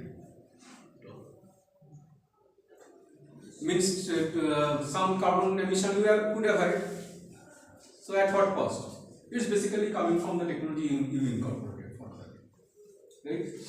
That cost, but and also look at the energy cost. One is the dollar cost, other one is the input energy cost. So the last parameter is basically what is the energy cost for the carbon emission. right? So the energy cost is negative for me because it was giving me energy. MCFC was giving me energy, right? So this phenomenon, this thing, nobody else will offer you. So that is how we, several other, for example, PFBC is not included here, just to cut short this one. But I tried to show you the best options we could get. We tried out different options, we published all of them, right? If you take more interest, you can go to the sites. So this is what you could do on carbon front. Maybe a couple of minutes I could talk about renewable energy front, but this is, I usually talk about renewable energy most often. Because renewable energy is renewable and essentially we have to move towards renewable. I just tried to talk about the technologies which will help you in the transition. But you cannot really rest with only coal and these things, fossil fuels. You have to think of renewables. On renewable front also we are doing a lot of work. I will simply talk about the gasification because biomass gasification, because biomass is considered carbon neutral. Right? Because if to generate biomass, if you capture carbon dioxide, so you are at liberty to combust that biomass also. So even if you go for combustion, it will be combustion will generate CO2, I agree, but the same carbon you will be tracking in its life cycle. That's why carbon dioxide biomass is considered generally carbon neutral. Although if we have something called life cycle analysis, here I am not presenting any life cycle analysis data. If you think in terms of life cycle analysis, this will have certain carbon tax, but otherwise this is carbon neutral. So, and that is why biomass has the potential to make carbon negative systems, right? So, biomass based system is carbon neutral, but if you are able to extract CO2, means if you are, for example, in biomass based system, you put MCFC, it should make the system carbon negative. So this is one way of approach. I mean, I now have a couple of students working into integration of carbon MCFC into this biomass based system. I won't be presenting those parts. But this is the direction, and I invite people to work in this area because biomass being carbon neutral at its face value, it can render you carbon negative system because that is the ultimate we have to do. Right? So what options we have? We can use the same gasification route that we used in IGCC. So here also biomass can be gasified and eventually you will get good gas. Depending on the temperature level of the gasification, you could generate a different, as I mentioned, most gasifications should give you methane, ethane, right? Hydrogen, steam, CO. If you are doing it for high temperature gasification, other parameters will mostly go away. Mostly you will have a very rich gas with carbon monoxide and hydrogen. Both are very nice. CO is a nice combustible, H2 is very clean, and fuel cells are very, they will favor hydrogen. In fact, one of my research area is to find ways of improving hydrogen content from such cells. So this is the direction we should. And we have several other configurations that we tried. This is the very crude biomass based system, which is we use a gasifier and we use a gas based engine, right? And this is a commercial available. Many of you have seen this in its, but these are usually the earlier plants you consider a larger base load plants, bigger plants. But these are very familiar for local units. This we call distributed generation. Microgrid, distribution generation. These are the areas now people are working. So biomass is a very good candidate for distributed generation. But this is a very basic unit and traditional unit. But they have, for example, all this is the gasifier, this is the engine. So all these intermediate things are simply to clean the fuel, clean the gas. So cleanliness is an issue here, right? How to clean, because the engine will not accept that bad gas. And this engine, if you want to use fuel cell instead of engine, you still need cleaner gas. So what options we have? One very nice option was to, this is one existing setup at IIST. We created. This is the gasifier unit, and these are all cleaning systems. At the end, we have this is the top of the engine inputs. Right? So we this is a crude way of loading the system. We use 12 1 kilowatt heaters. So 12 kilowatt we are generating by using gasifier. But this is the proven technology. Now, what improvement options we have? For example, to take care of these dart issues, instead of the direct combustion, because engine is direct combustion, instead of direct combustion, if you could use a gas turbine unit like the one we are using in that configuration, but this time the gas turbine will not depend on any combustion, rather it will use a heat exchanger. Means you will combust the fuel, but then that combustion products will not come and play with gas turbine. Combustion products will pass its own way, and in moving through this, so this is the combustor heat exchanger, and this will heat up the air. That means your gas turbine is now handling clean thing, right? So a simple technology can make things very clean, and you can have your dirty things sorted out elsewhere, right? So that's how you could have. So we modeled several plans and several configurations. For example, here we try to consider one gas turbine unit using that clean configuration, and also another bottoming unit, which is conventional steam plant. So this was giving me very good value. See, it was giving me 36% efficiency, right? But so it's a clean thing. Using biomass, you are generating power at 36% efficiency. Whereas the traditional system, you know, that gives you efficiency 20 to 22%, 23%, hardly beyond 25%. But this fellow is giving me 36% efficiency. So improvement options are there. With power generation, you could also use cooling cycle. Means you can use power and cooling. For example, we need cold storage. They need power. So if we can have a plant where we generate power and also run a cold storage together at one place, so your cold storage doesn't need extra power. It will be using only and this cold storage or this cooling unit is not really using any vapor absorption system. I mean vapor compression system. It is relying on vapor absorption. And if you are familiar, vapor absorption system works on the waste heat. It doesn't need any power input. Right? And we have plenty of waste heat from my existing system. So my gasifier, my gas turbine is giving me enough waste heat. So use that to run into the system. That means you find out ways of hybridizing your system. Incorporate more things to get more products. Yes, products may be different. Here I am getting power and here I am getting cooling. So basically the plant is now, it's a combined power and. Now the moment you have different kinds of products, your performance index changes. How do you because in plants we are talking about efficiency. What is efficiency here? In cooling plant do we talk about efficiency or do we talk about COP, coefficient of performance? How to plug them? So your approach gets different, and not only the integration, you also need to think about the different parameters. You need to incorporate new parameters for accessing your new development. So that is all about research. So we try to, I am not going more details into that. So that is maybe you could just see the configuration that and then not only energy analysis. Energy analysis doesn't give me a level playing field when you assess different technologies. Right? Exergy is another route. Right? I will leave it, but see simply the result. For example, this is one unit. I am getting the plant is giving me some power. What is electrical power?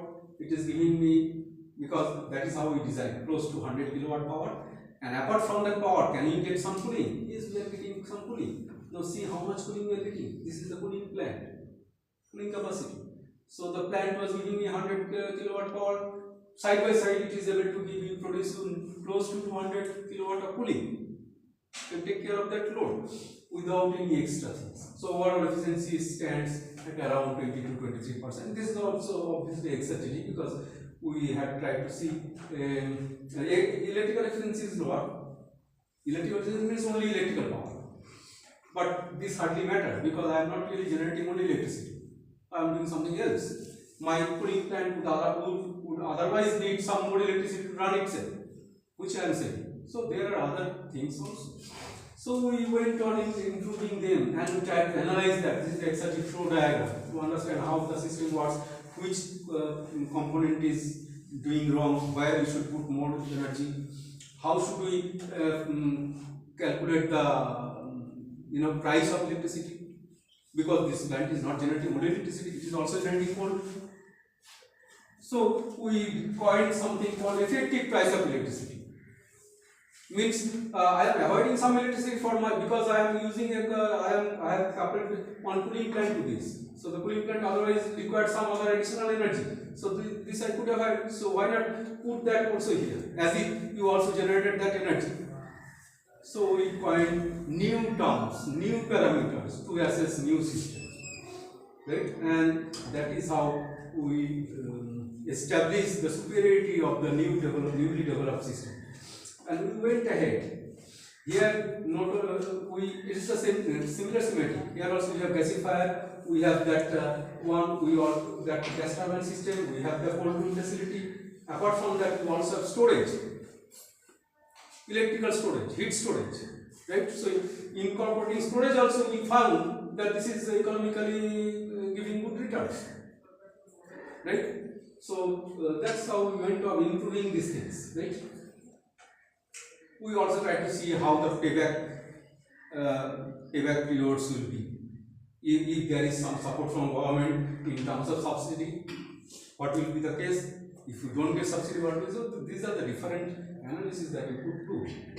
And then you could make your system more complex. For example, this is one system, we have the existing system, we incorporate another solar collector to assist my thermal storage, to support my cooling plant. So this is how we went on adding new and new components, all based on renewable energy, to improve the plant effectiveness. Looking at more products. For example, we could look for, these are all the analysis, the price. We could look for even recovery of biochar.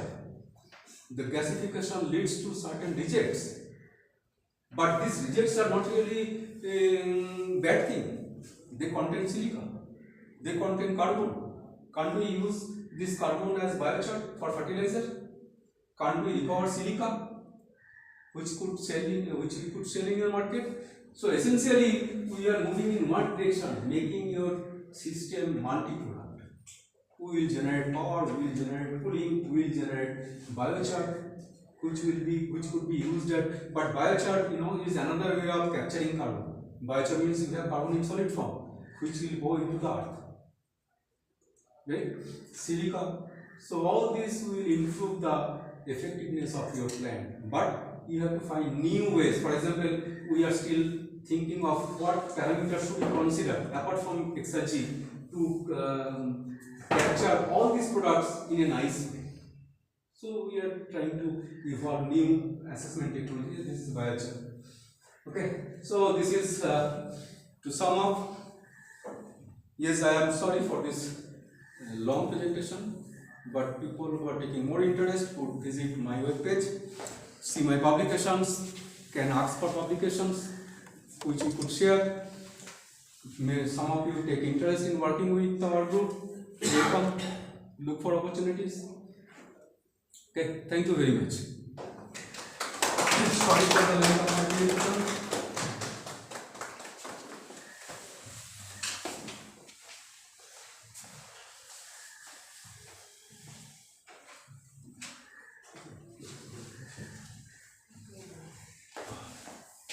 So can you take a copy of that?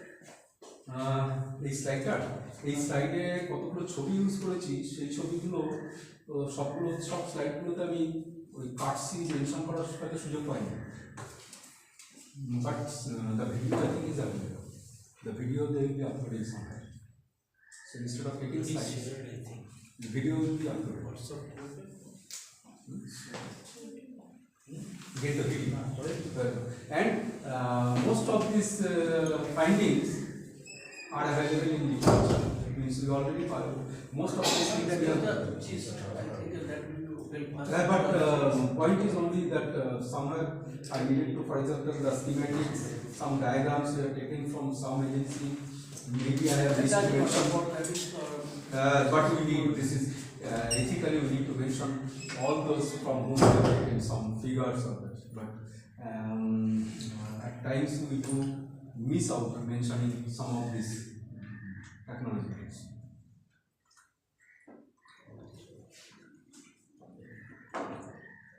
Best thing is to take the published one, because when you go for publication, we do take care of all these things, acknowledgements, as you know.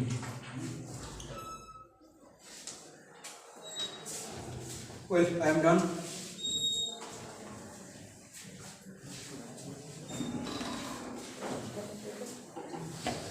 কতক্ষণ?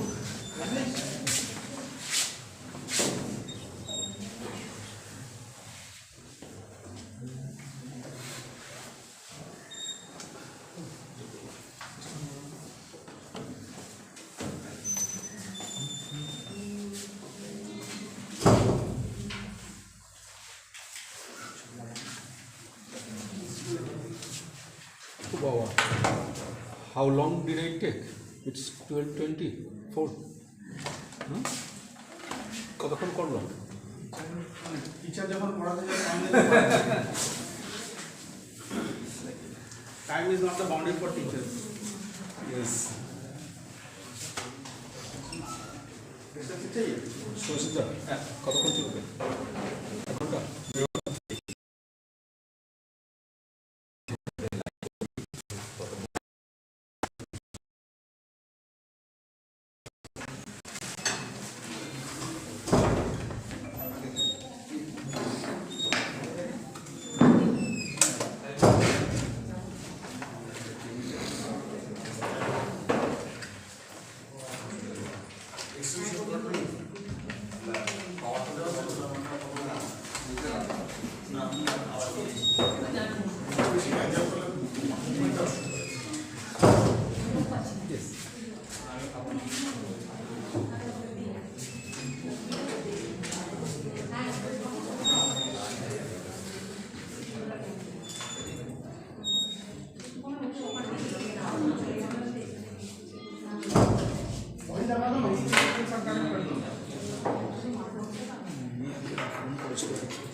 খাওয়া কোনদিন চলে যাবো চলে যাবো তারপরে পাবি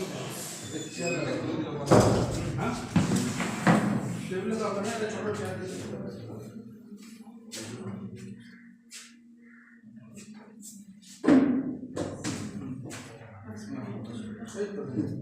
এগুলো তো রাখবে।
আপনার পেন না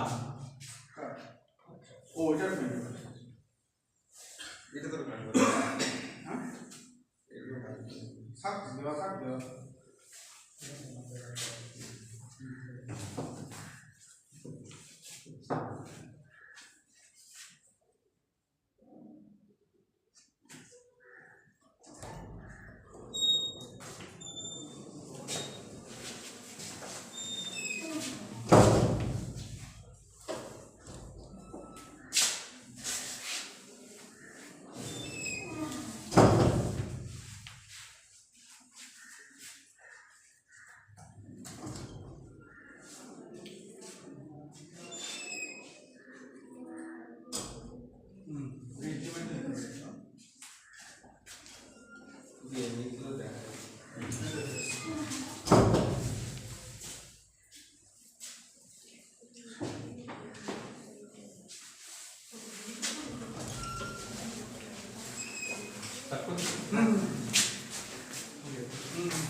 So, very good afternoon to all of you.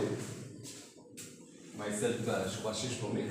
Space Department, we work in the field of robotics, mechatronics, automations, CAD/CAM systems, and along with the presentations, we will like to see the connections between a robotic system and the lab on a chip, how it can be used in a lab on a chip concept, how these robotics comes into the pictures. So that is the main fundamental objective of this presentations. Now, probably by this time you came to know this lab on a chip is a technology which is in the micro scale. Okay. And but basically, when you talk about these robotic subjects, it is in the macro scales. That means the size is a factor, where the size is a big size, and this lab on a chip concept, whatever we develop in the lab on a chip concept, that is deals with that in the form of micro form of technology. Now, lab on a chip is basically a concept where electronics, mechanical engineering, then design, the fabrication part has been clubbed together, okay, to make some sort of device which is used for experimental purposes. And probably by this time also you came to know that in which purposes lab on a chip concept is used, or the devices and the systems are used. And we have found that the main applications of the lab on a chip concept is for diagnosis purposes, mass scale diagnosis purposes. And there are some beauty in the lab scale, means lab on a chip concept, so that we will go through it. We will see that what are the beauties of this lab on a chip systems of the devices. Now, robotics plays here a very important role in a lab on a chip concept, and mainly this is used for handling purposes. Okay, so any one of you have some knowledge of the understandings about the robotic systems? I think all of you have heard about the robots, but most probably you have not exposed to the technology behind these robots. Okay, so for that, for a clear understanding of the subjects of robots, how it looks like, I have a model. Okay, and this model is what I say, this is an industrial robot.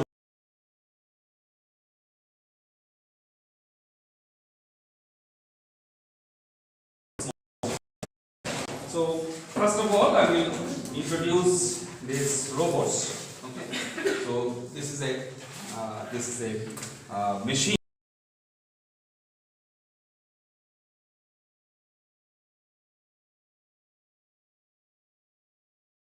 mostly the autonomous industries or say for example in automobile field, we know that these robots are used. Systems is there where this kind of robots are used. But these robots, as we understand that this is used in the industry, but the robots about which we are interested for this fluidics part, this is basically a nano systems, nano robotics. Okay. Now, if I want to convert these systems, okay, to a nano form, then most probably we will find that this is not possible to make it in the nano forms. This kind of structures, okay, you can reduce it, but it may not be possible to bring it in the form of a micro scales or in the form of a nano scales.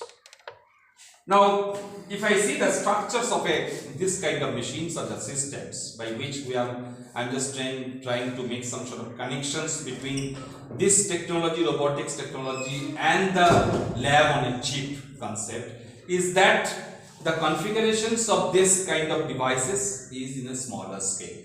That is the beauty of these structures. Now, forget about this micro part. Okay, come to the macro scale, macroscopic scale. Then in the macroscopic scale, okay, I can consider these as a robotic systems, and where there are like a mechanical kind of structure is there, and if you are, all of you are from the engineering background, I don't know that whether, okay. So you can just consider our hands, our body parts. Okay, let's this complete the bottom portions of this body is fixed. Now I have the hands. These hands movements, I can move my hands from here and there, and I can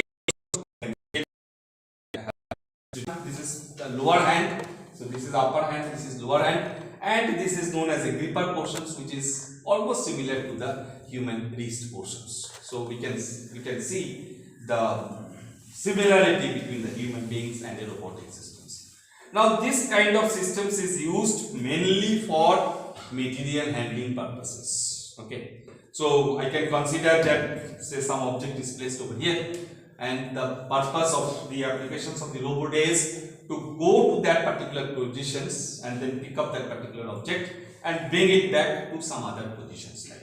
So if there is some artificial, say for example, say any object is present over here, so what I can do, what the robot will do, it will move like this. Okay, it will move like this, it will move like this, then it will pick up the object, and then it will move to these positions, it will drop over here. Say, okay. So for these purposes, this kind of robotic systems are used.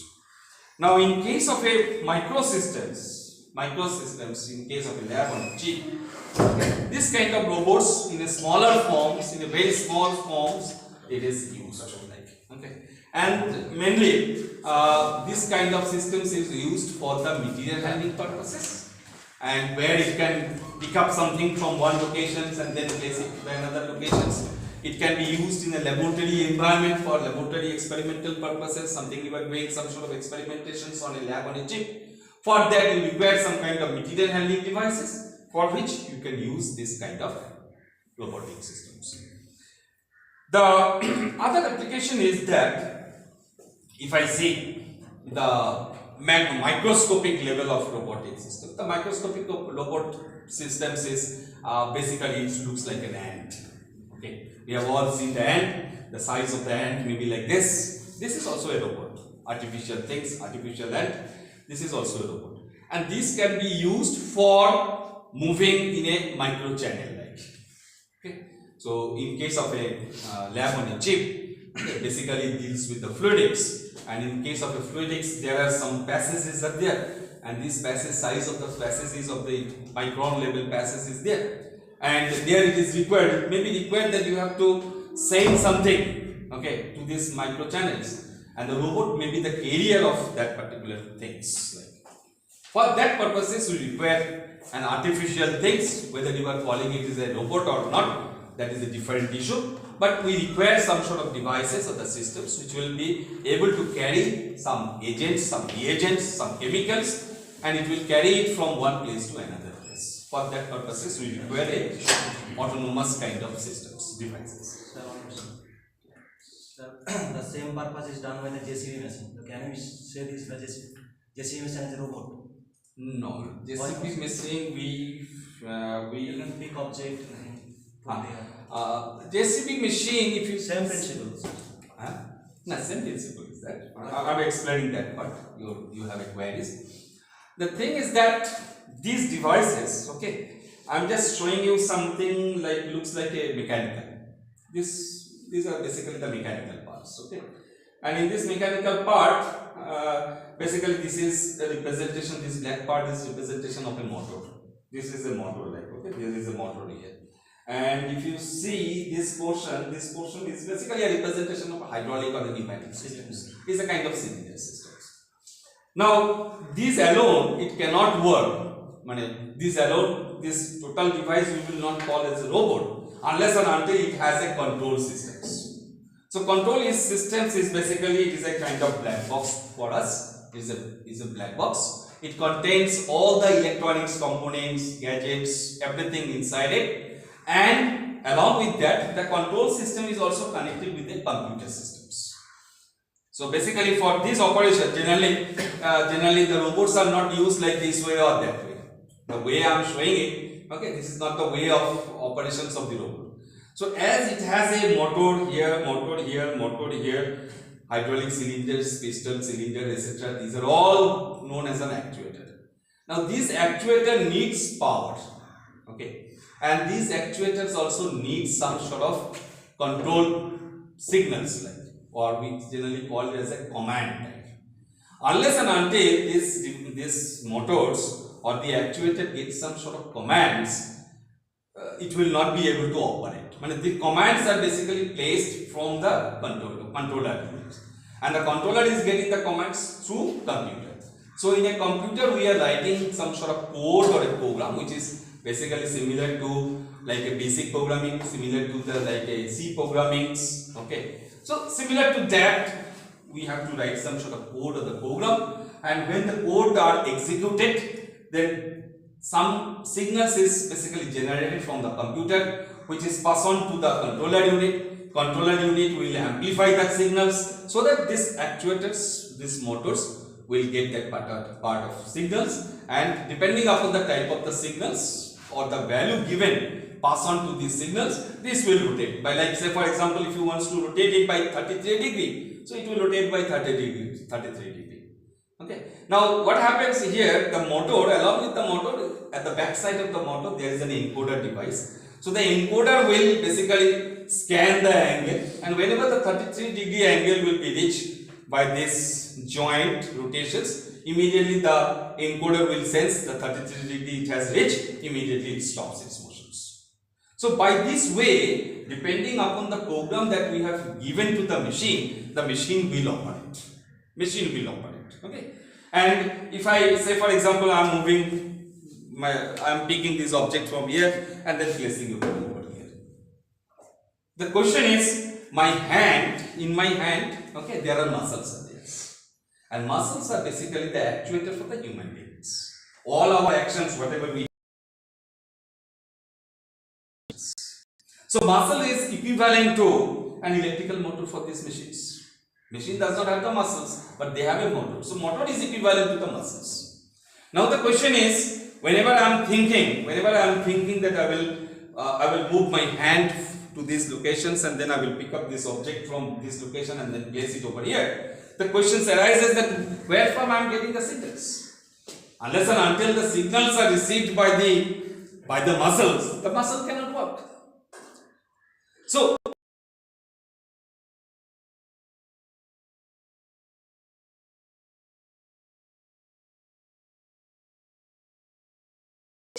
excitations, which is known as an excitations. So whenever I am thinking something like I will move my hand to these locations and then I will place it over here, immediately some electrical signals in the form of a very micron level voltage is generated in the brain, and that signals pass on through the neurons and then ultimately it reaches to the muscles positions. Muscles, then depending upon the signals, the muscles will be excited and my hand will automatically move to that locations.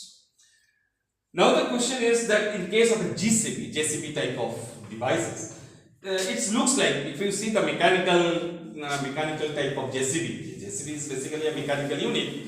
The look of the JCB system is similar to that one. And instead of the shape of the dipper like this, it has a bucket. It has a kind of bucket type of device has been attached here. And if you see the JCB is operated by pneumatic or hydraulic pistons. Okay, so on the arm, on the both side of the arm, there are like a piston is there. So if the piston is extended, or we generally call it as open, when the pistons are open, then the piston will push the link to move, and it will move like, okay. And whenever the reverse motion is required, the piston cylinder will be contracted, and then the arm will move like maybe in the opposite direction it will move. By this way it will work.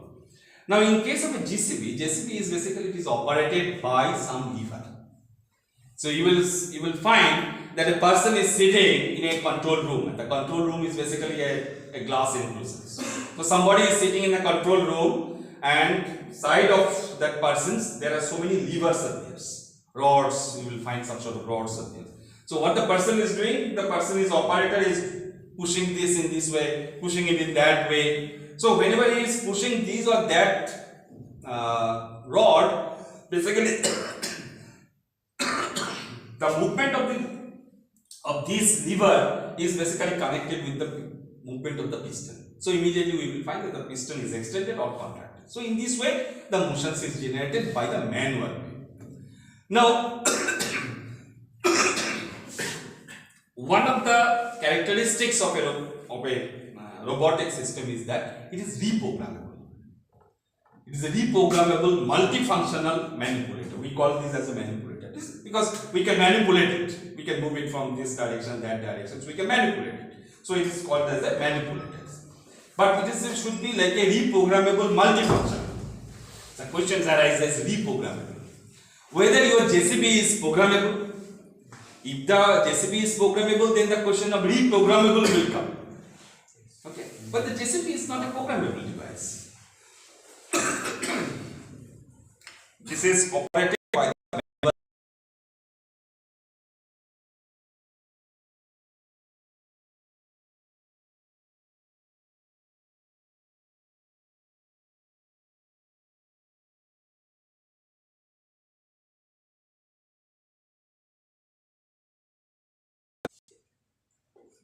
So there are two aspects of this in case of fluidics. One is known as a robotic type of systems which can be used for handling of reagents. This is one. The other one will be that the robot may be used for handling purposes, because these microchannel devices, they are very small. Even if you touch it, if you try to hold it, okay, for holding the object you require some sort of pressures, like how this object, I am holding this object. Definitely I am applying some sort of pressures. Some force is applied on the gripping surfaces. I am applying some sort of force by which you can hold it. Now these microchannel devices are so small and it is so soft. Okay, if you wants to handle it, okay, by this way, if you wants to handle it, then probably you will apply the force for which the microchannel will get some sort of deform it. So the questions arises that how these microchannel devices, fluidic devices, lab on a chip devices may be handled by some autonomous kind of system. And for that purposes, the people are working to develop a very small robotic system, very sophisticated type of robotic systems, which can hold the micro objects, but during the holding, you can control your pressure. You can control your pressure. I can control, during the holding also, I can control the pressure in such a way that it will not deform. Okay. So whenever the people, we are handling the egg, okay. So during the handling of the egg, it never happens. Generally, it never happens that we are handling the egg and by this way we have crushed the egg. Never it happens like, okay.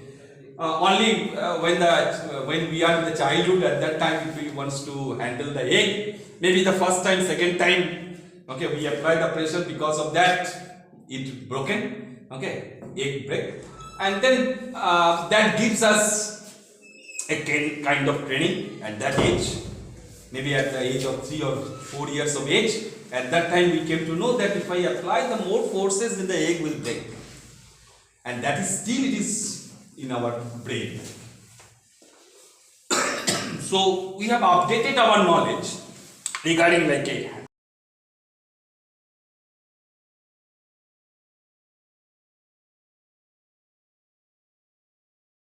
still in my mind in the form of some memory, and whenever I am handling right now, so that memory will come into the pictures and I can handle it in a proper way. Like.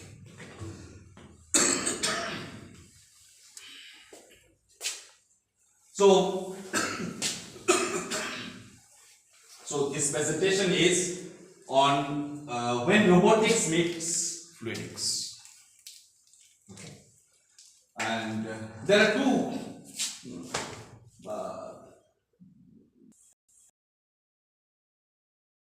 that we are expanding our technology. Every time we always, but generally we never think about the shrinkage of technology, science and technology. So this is one aspect which comes into the pictures of fluidics. The other part is think small to think big. Okay, so never we generally think about the small things. We always try to make big things. Okay, but never we think that.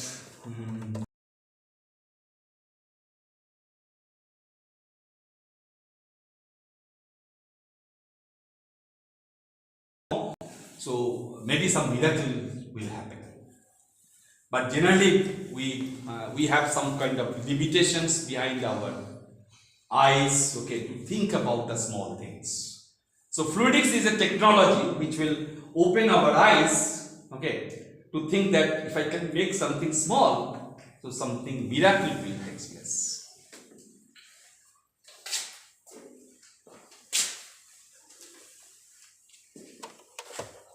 Maybe something, this particular portions I have taken it from the different sources, okay, and maybe some repetitions may be there. Yesterday also there was a speaker who also taught about this part of this lab on a chip concept, okay.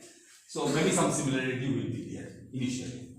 So a lab on a chip is a device that integrates one or several laboratory functions on a single integrated circuit, which is commonly called as a chip, of only millimeters to a few square centimeters to achieve automations and high throughput screening process. So that is known as a lab on a chip. So lab on a chip is a kind of device where in a form of a millimeter form or maximum to few centimeter form devices are formed where there are a sequence of operations are taking place. Okay, and this there are sayings that they are like a small are beautifuls. Okay, small things are beautifuls. Like, okay, so there are different types of phenomena we will observe. Different types of phenomena is observed in case of a microsystems, which is not present in case of a macro systems. Like one is the surface tensions. Okay, so the surface tension part, the level of the liquid. Okay, if you see it minutely, you will find that it is making some sort of curvature. It is not like a flat type. Okay, so something happens in a small scale which is not present in case of a macro scales. So this fluidics technology, it takes it is a technology where the small scale effects or the small scale physics are used. Large scale physics is something different. The small scale physics is also something different. I think you have heard about one particular software which is known as a console. Console software is there. Okay. So in which you can do some analysis with the which is in the form of a macro forms, bigger size, bigger channels. Okay, flow is taking in a channel, open channel. So flow phenomena is something different. When the flow is passing through a capillary tube, where the diameter is very small. The flow properties is completely different. The physics is completely different. And that physics is people are using it for medical purposes, either for the medical purposes or for the chemical analysis purposes. The people are using that particular physics in case of a fluidics. Okay. So in fluidics part, generally the people, pathology people, okay, those who are doing some sort of biology analysis, okay, and then cell formations analysis, they are basically working with the nanotechnology. And the experimental setup that they require to conduct these nanotechnology related experimentations, one of the devices of the fluidics devices. So this process enables the efficient handling of a small volume of fluids, that is reagents, for the biochemical reactions. Lab on a chip is a microfluidic platforms that integrates the various laboratory operations such as biochemical analysis, chemical synthesis, or the DNA sequencing operations. All this can be performed with this lab on a chip devices. And one of the important aspect is that you can see that the volume that it can handle. It is basically, we know the liters, okay, we know the milliliters, okay, and we have to understand about the nanoliters also. The question is that, if I say, for example, if I handle the nanoliters, or if I have to pick up, say, 1 liter fluid is there, from which I have to pick up 1 nanoliter of fluid, okay, how difficult it will be. Okay, so the macro scale systems is not possible to do it for this kind. So you require some sort of special kind of physics by which maybe it is possible to draw a particle, a nanoparticles in the fluid, from the fluid of 1 liter of fluid. And as the reagents for the chemical analysis, for the biochemical analysis, okay, the cost of the reagent is very, very high. It's a kind of rare. Maybe sometimes the particle is very rare, maybe the cost of the particle is very, very high, or the cost of the fluid is very, very high, cost of the sample is very, very high. So in that case, it's not possible to do some sort of analysis using a 1 liter of that reagents.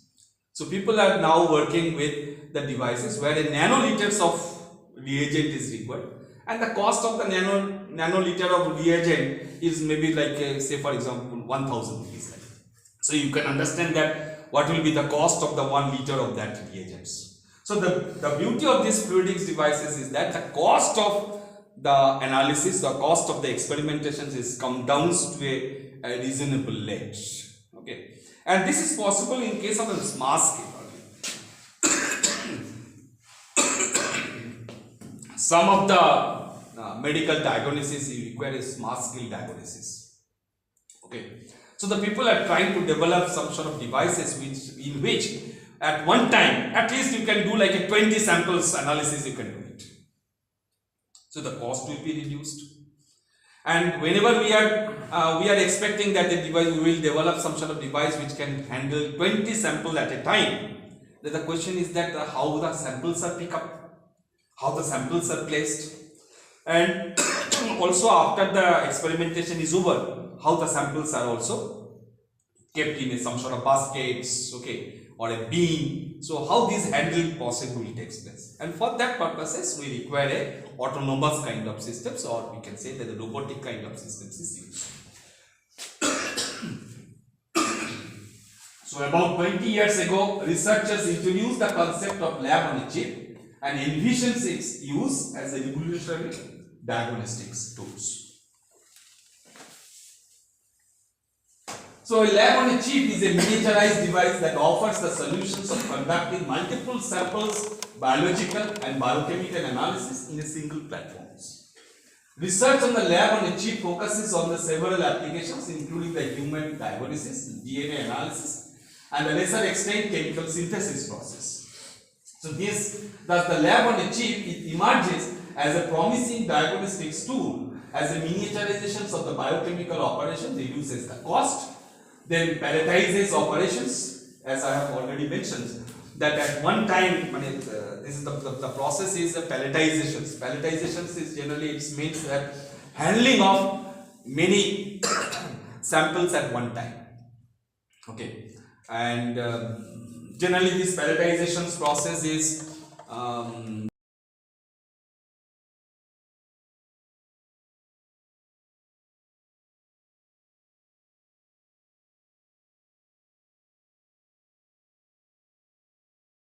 the column. This row and the column is there. So the tray consists of the different locations, and the locations are identified by the row number and the column number.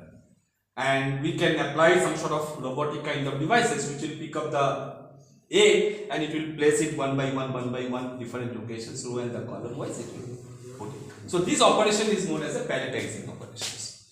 So a robotic kind of systems can be used in case of fluidics devices for palletizing the total operations and increases the diagnostic speed, sensitivity and the accuracy of its operations.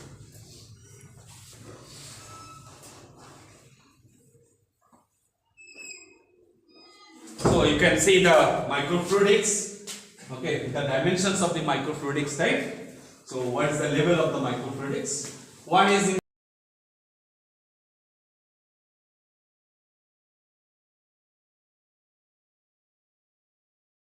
the other one is of the order of angstrom. The left hand side is of the order of angstrom and the right hand side is in the macro scale. So that side is known as the left hand side as we are moving towards the left hand side. So it is the micro scale one, and as we are moving towards the right hand side, so this is known as a macroscopic scale. And here also there are two scales are there. One is of the length scale, another is the volume scales. So these two are the very important aspects of the fluidics part of lab on a chip, because here, if you already you know that in case of a fluidics devices there are channels are there. Okay, so there are channels are there. So the dimensions of the channel is of the order of micron level. Okay, so the channel dimension is of the order of micron level. So that is one aspect we can consider the length scale there. And also at the same time, if we see that the volume of the fluid that is handled or it is passed through these micro channels, the volume of the fluid, this volume of the fluid may be of 1 liter or maybe of the order of how much? How much is of the order of how much? 1 angstrom liter is almost, it is going to the 1 AL forms. Okay, so that means not the angstrom form. So this is basically you can see that the smoke particles, okay, human here. So this is of a this is in the case of a volume which is represented. So we can say that we are moving towards the molecules levels, volume handling in the form of a molecules level. So the volume of a molecules is taken as a parameters in the case of a microscales. Why these microfluidics? One thing is the small volumes. It handles a very small volume, means everything can be considered within a very small space. So volume wise we require a very small space for conducting experimentations. Then repeating units, parallel measurements, batch fabrications, modularity, then MEMS integrations, okay, micro electromechanical systems integrations part is there. Then we can also introduce the automation part. And when we go into the small volume, that means the volume, as the volume is small, so automatically the cost is reduced. Repeating unit, if it is the same unit may be used again and again, same devices can be used, so it will reduce the waste part. Okay, and so these are all, means if I employ the automation system, that means the automations, it will ensure the compact footprint of the total devices. So generally we have found in the literature that the size of a lab on a chip, means actual size of a lab on a chip, it takes a very small space on the table. Like within a very small space you can do every operations you can do it. Okay, so that's why the footprint that is required when you are introducing these automations. So everything here, there will be an electronics part will be there, everything will be there, some kind of display, because you can see that lab on a chip part is not only a mechanical systems. Lab on a chip, for development of a lab on a chip systems of the device, we require not only the mechanical kind of systems, because it is very difficult to measure the mechanical properties. Like, say for example, if I want to measure the length of a kind of mechanical systems, it will be very, very difficult to say that what is the length like. Okay, but it is very easily it can be converted into an electrical signals, electrical form, and if there is some kind of display is there, electrical form, then we can very easily say that this is the length. Like, okay, so all in case of a microfluidics, there is a good amount of sensing part is there, sensor part is there.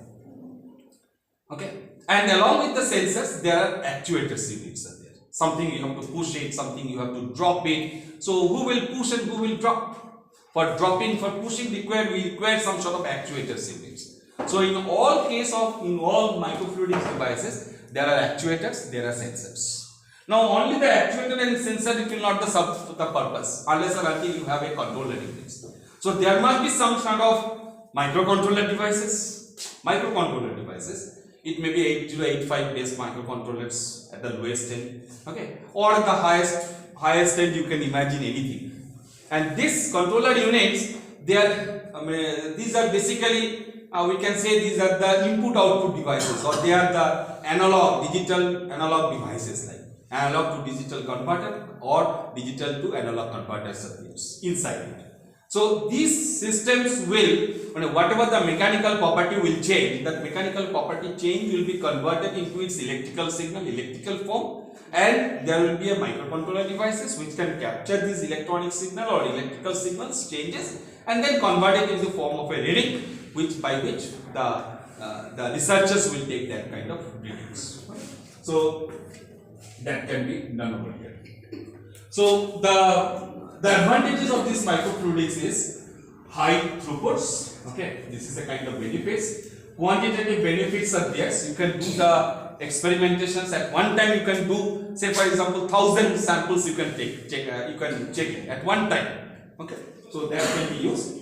And this is a small scale, okay, micro scale phenomena. We are using the concept of the micro scale phenomena. The micro scale physics properties are used for development of this microfluidics devices. FDP is on a lab on a chip.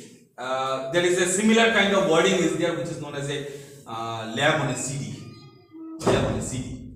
Okay, and people are working CD. All of us have seen the CD. Okay, now people are using a CD as a fluidics devices.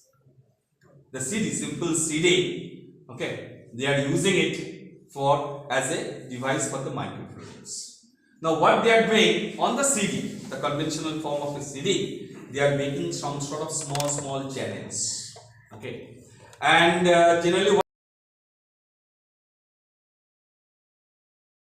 so they are all connected like, and in these channels actually there is a liquid flow is there, some kind of reagent flow is there, some sort of liquid is dropped, and this CD is basically rotating at a very high speed, like similar to the CD driver, but the rotational speed is very high, and whenever it is rotating, then the fluid which has been reagent or the agent's part which has been dropped on this channel, they will disperse. Okay, they will move. Now if we on a say for examples, we like to see that whether in a blood sample whether there is any bacteria is present. Some bacteria, it may be present, it may not be present, but we want to check it whether the bacteria is present in the blood sample. So what we can do, the reagent flow will take place, and then if I drop a blood sample, okay, in this reagent, okay, then we will find that how the blood samples are moving like. Okay, now when the bacteria is present, the blood sample will move in one direction. If the bacteria is not present, the blood samples will move in some other directions. So seeing this one, if you can visualize these motions under the microscope, okay, if you can put it and if you can see the movement behavior of these particles, then from there the people can analyze that whether the blood sample contains any bacterial particles or not. So this is the way how a CD is used. CD driver or the CD is used as a microfluidic devices.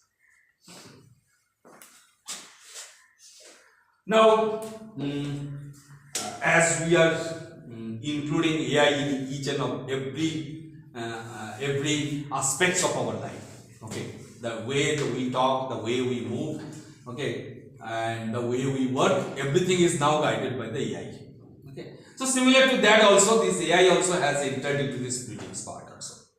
Okay, and this AI is basically helping the people, those who are working with the CD, that how to minimize the number of experimentations, like, or whenever they are finding some sort of characteristics information from a fluidic devices, that immediately that information is basically it is processed by an AI system, and it is guiding the people that within a very small number of experimentations you can make some sort of conclusions, like, okay. So in the case of fluidics also, we find that AI has already entered and it is driving the people for doing the then cell biology, then chemistry, lab on a chip concept is used. Okay. So there are four, you can say that the pillar, okay, of microfluidics. So lab, the molecular biology, and the biomedical and clinical analysis part.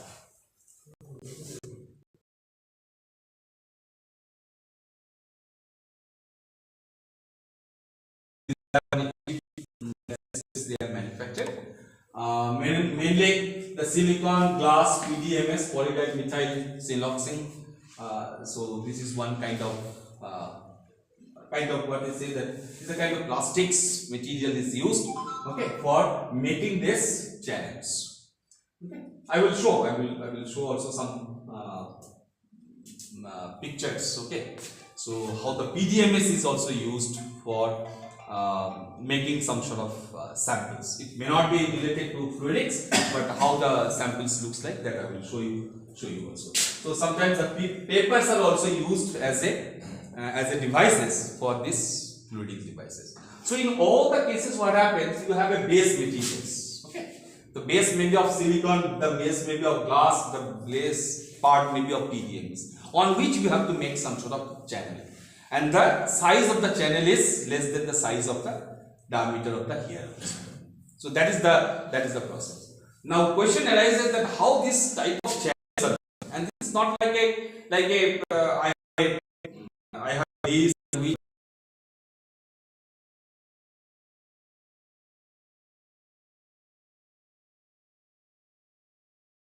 so all of us know that this VLSI technology, when the VLSI technology came to the market, its main potential is that it can make thousands and thousands of line connections. Okay, so it looks like a scratch. One scratch maybe to us on our eyes, if I find that there is only one scratch, actually this scratch is a multiple technology is here. It is very important one. How this type of nanoscale, nano channels they are made. So that is one of the technology. This is known as this is related to the fabrication technology of these fluidics devices, which is very crucial. How to make this kind of nanoscale channels.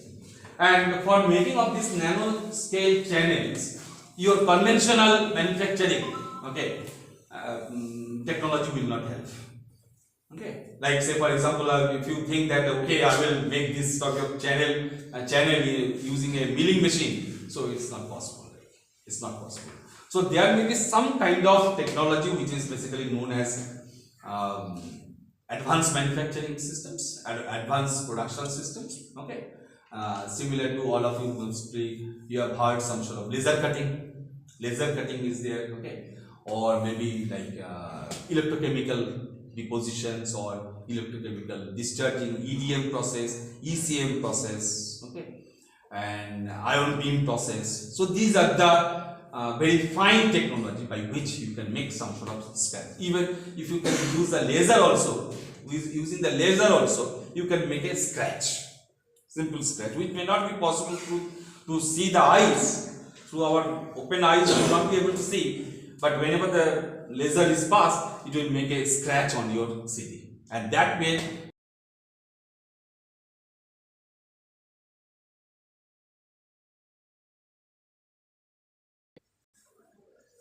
limitations part is that advantages part of it has been mentioned, that high parameterizations and diagnosis, easy to use, less human error, fast response time, low volume samples, high sensitivity, portability, low cost and high accessibility. So these are the plus side of this lab on a chip concept. Here you can see that the fast response time. Okay, fast response time, as a drop of fluid is basically entered into the channel and it will flow at a very high speed, it will flow. Okay, and your experiment is over within a fraction of time period. So that's why the throughput of this kind of lab on a chip concept is, lab on a chip devices is very high. The limitation is industrializations, signal and noise ratio, ethics and human behavior. So these are the three important negative points of the lab on a chip. So industrialization is definitely, the industrialization is one of the issues. Okay. So how to make all these systems as autonomous systems?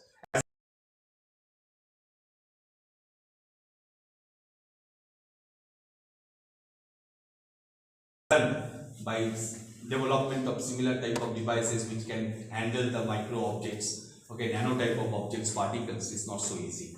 So this is industrialization is one thing, and also the thing is that lab on a chip, it is considered as a subject matter of research, but still we are, whatever has been done, okay, so that has been done in the laboratory, in an academic institute or in a research organization. In a laboratory the people are developing. This technology has not come, okay, in the industry. The industry means acceptance in the industry, it has not yet proved like. So this is one aspect, okay. And unless and until our industry accept one technology, all of us know that the technology will not grow, okay.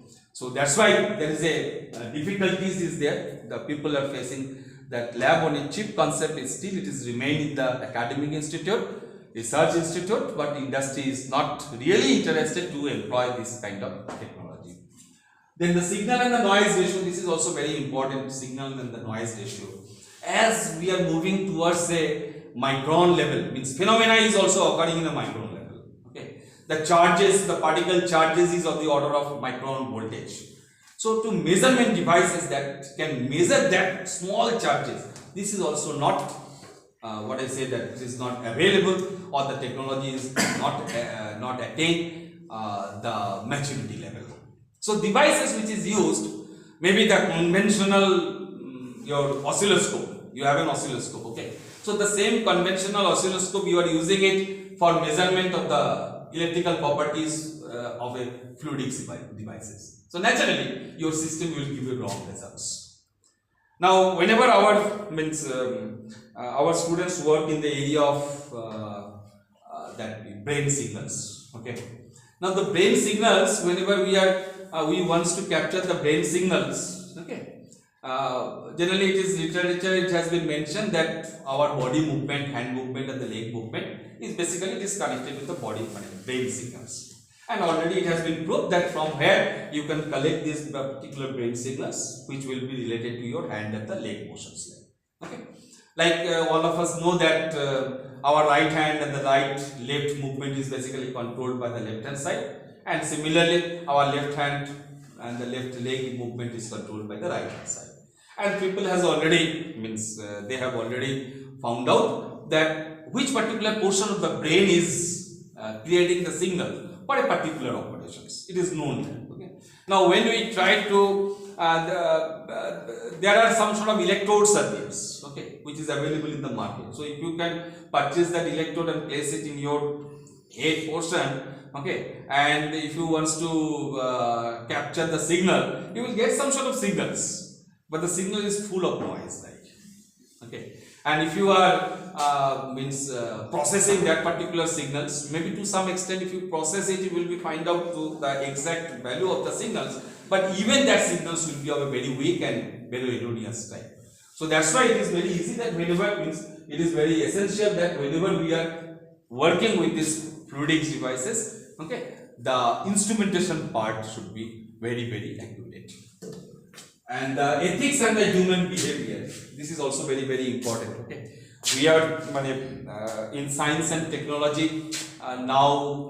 People say that everything is possible, like, okay, so there are some sort of testing, people do some sort of testing which from the ethics point of view it should not be, we should not carry out that kind of experimentations, like, okay. So there are many medical experimentations are there. From the ethics point of view, it is not advisable to do it. Okay.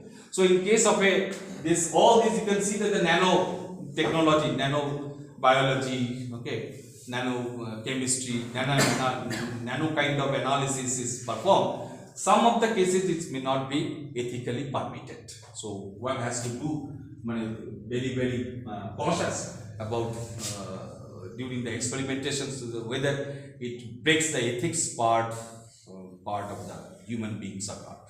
So that is another issue. So ongoing research is like contemporary research on lab on a chip. It focuses on the three main aspects. The commercializations of lab on a chip, as already I mentioned it, industry is not yet accepted this particular technology. Then prioritizing the maximum number of biological operations integrated onto the same chip, that's mean the material handling devices for these fluidics, and the fundamental research on high potential impact technologies such as the DNA reading through the nanopores. So these are the people are particularly interested to do the DNA analysis. So these are the three areas in which the people are working in these particular directions. Right?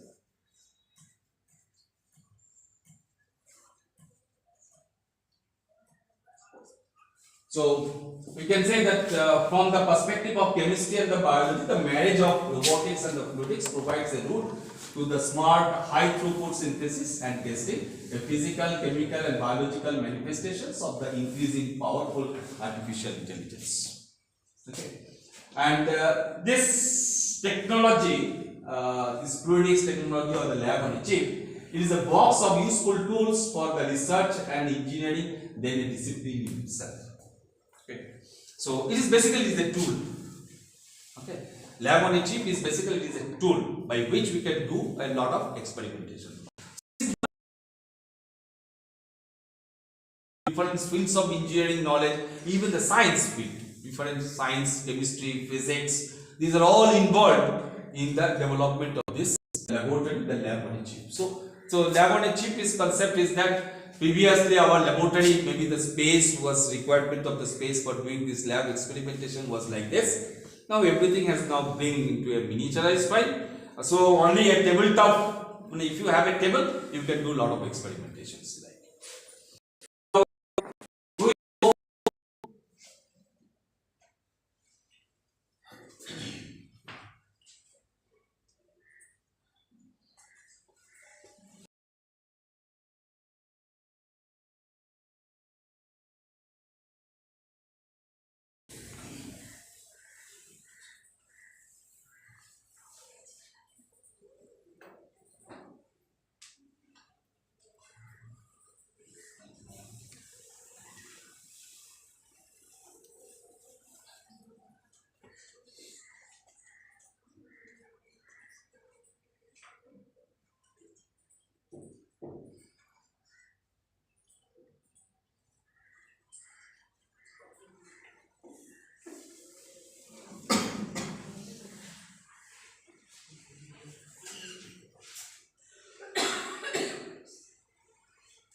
You can see that this is a gripping device. Okay. Now you can see that the material that is used over here at the bottom, you can see this is of a PDMS. Okay. So this material is known as a PDMS. So PDMS is basically it's a chemical compositions, and this chemical compositions, if you just drop it on some what I say that on some structures, okay, and then after some time, after curing, if you take it out, it will become a kind of flexible, small, flexible, transparent gel.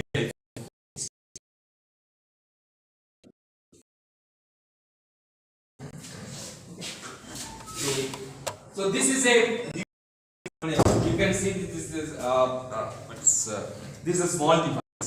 So it has been zoomed to that's why. And but one of the examples is that PDM is this type of structures. You can use it and you can place it to the robot end, okay, so that it can be used as a gripping devices. Now this particular device it works with some, say for example, for gripping purposes, what I require some kind of movement. Unless and until I have a movement, it will not be able to grip, and also it will not be able to release the objects. Okay. So for that purposes, you can see here there are two strips are there. Okay. This is known as IPMC strip, ionic polymer metal composite. This is a kind of actuator systems. It is a small strip, but this strip, when you are connected with some voltage, the strips will bend. So it is known as a smart materials. Now there is a mechanism is working for the movement, open and close of the movement. So what happens within a there is no electrical motor here, okay, but only there is two metal strips are there, and this metal strips, whenever we are connected with some voltage source, this IPMC gets excited, and whenever it is getting excited, it will bend, it will deform, and this motion you can transfer it with some mechanisms. You can transfer it to the gripper end, so that you will find that the gripper is opening and closing, and the opening and the closing is also of the order of micron level also, because you are handling the particle of the micron level particles. Okay, so the opening and the closing of this finger will also be of a micron level. So these are these are the systems which are acted as an accessories for this fluidics devices. So we can use the robotic systems with this kind of gripping devices as a material handling devices. Because in this case, what happens? Maybe as some particles, you have to collect a drop of blood sample and you have to place it on a fluidics devices. So the question arises that how this drop will be collected. So at least for the collection purposes, we can say the similar kind of devices may be used for the collection of the blood samples.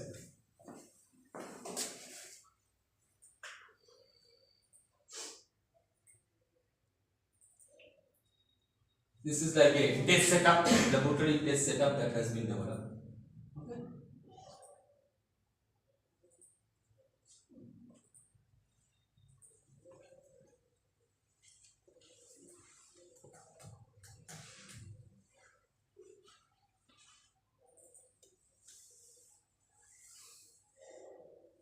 I will show.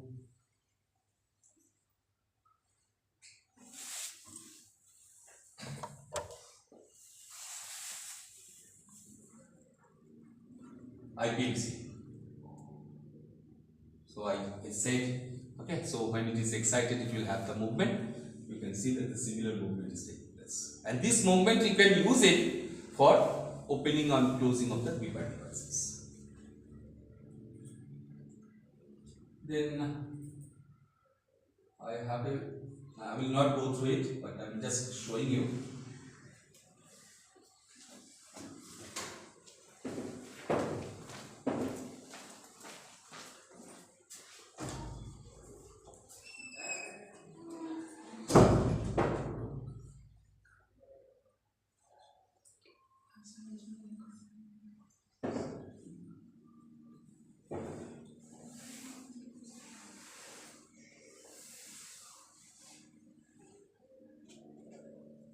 This is of a micro robot and the nano robot area. People are working also in this particular field.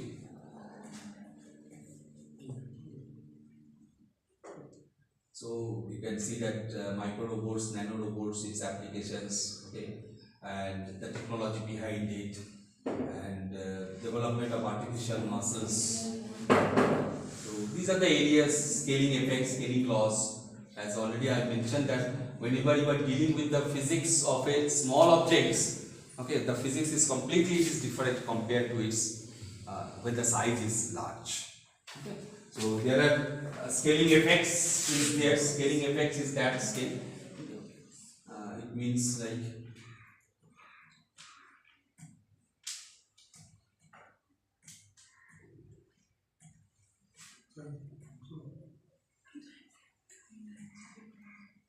basically these are the small, you can say that small robotic type of systems. Even you will not be able to see that one.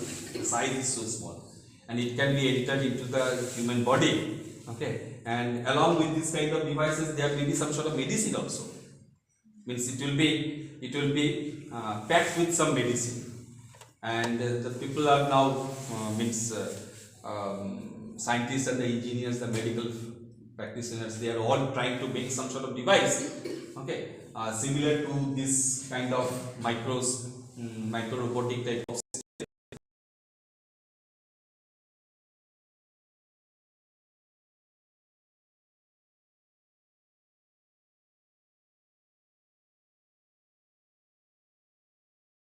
when to take it or whether to take it or not. The system will automatically calculate your blood samples, sugar level, and then it will take the necessary actions. Okay, actions by pushing insulin into your body. Okay.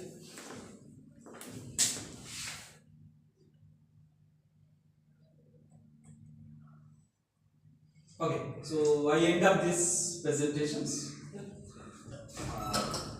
Though we are not directly working with the microelectronics and the robotics interface, but we are working in the micro robots, and we have also worked with this PDMS type of structures or small devices, which with modifications, with necessary modifications, it can be applied for the your fluidics systems also. Okay. So if you have any questions, you can ask. Otherwise, we can conclude.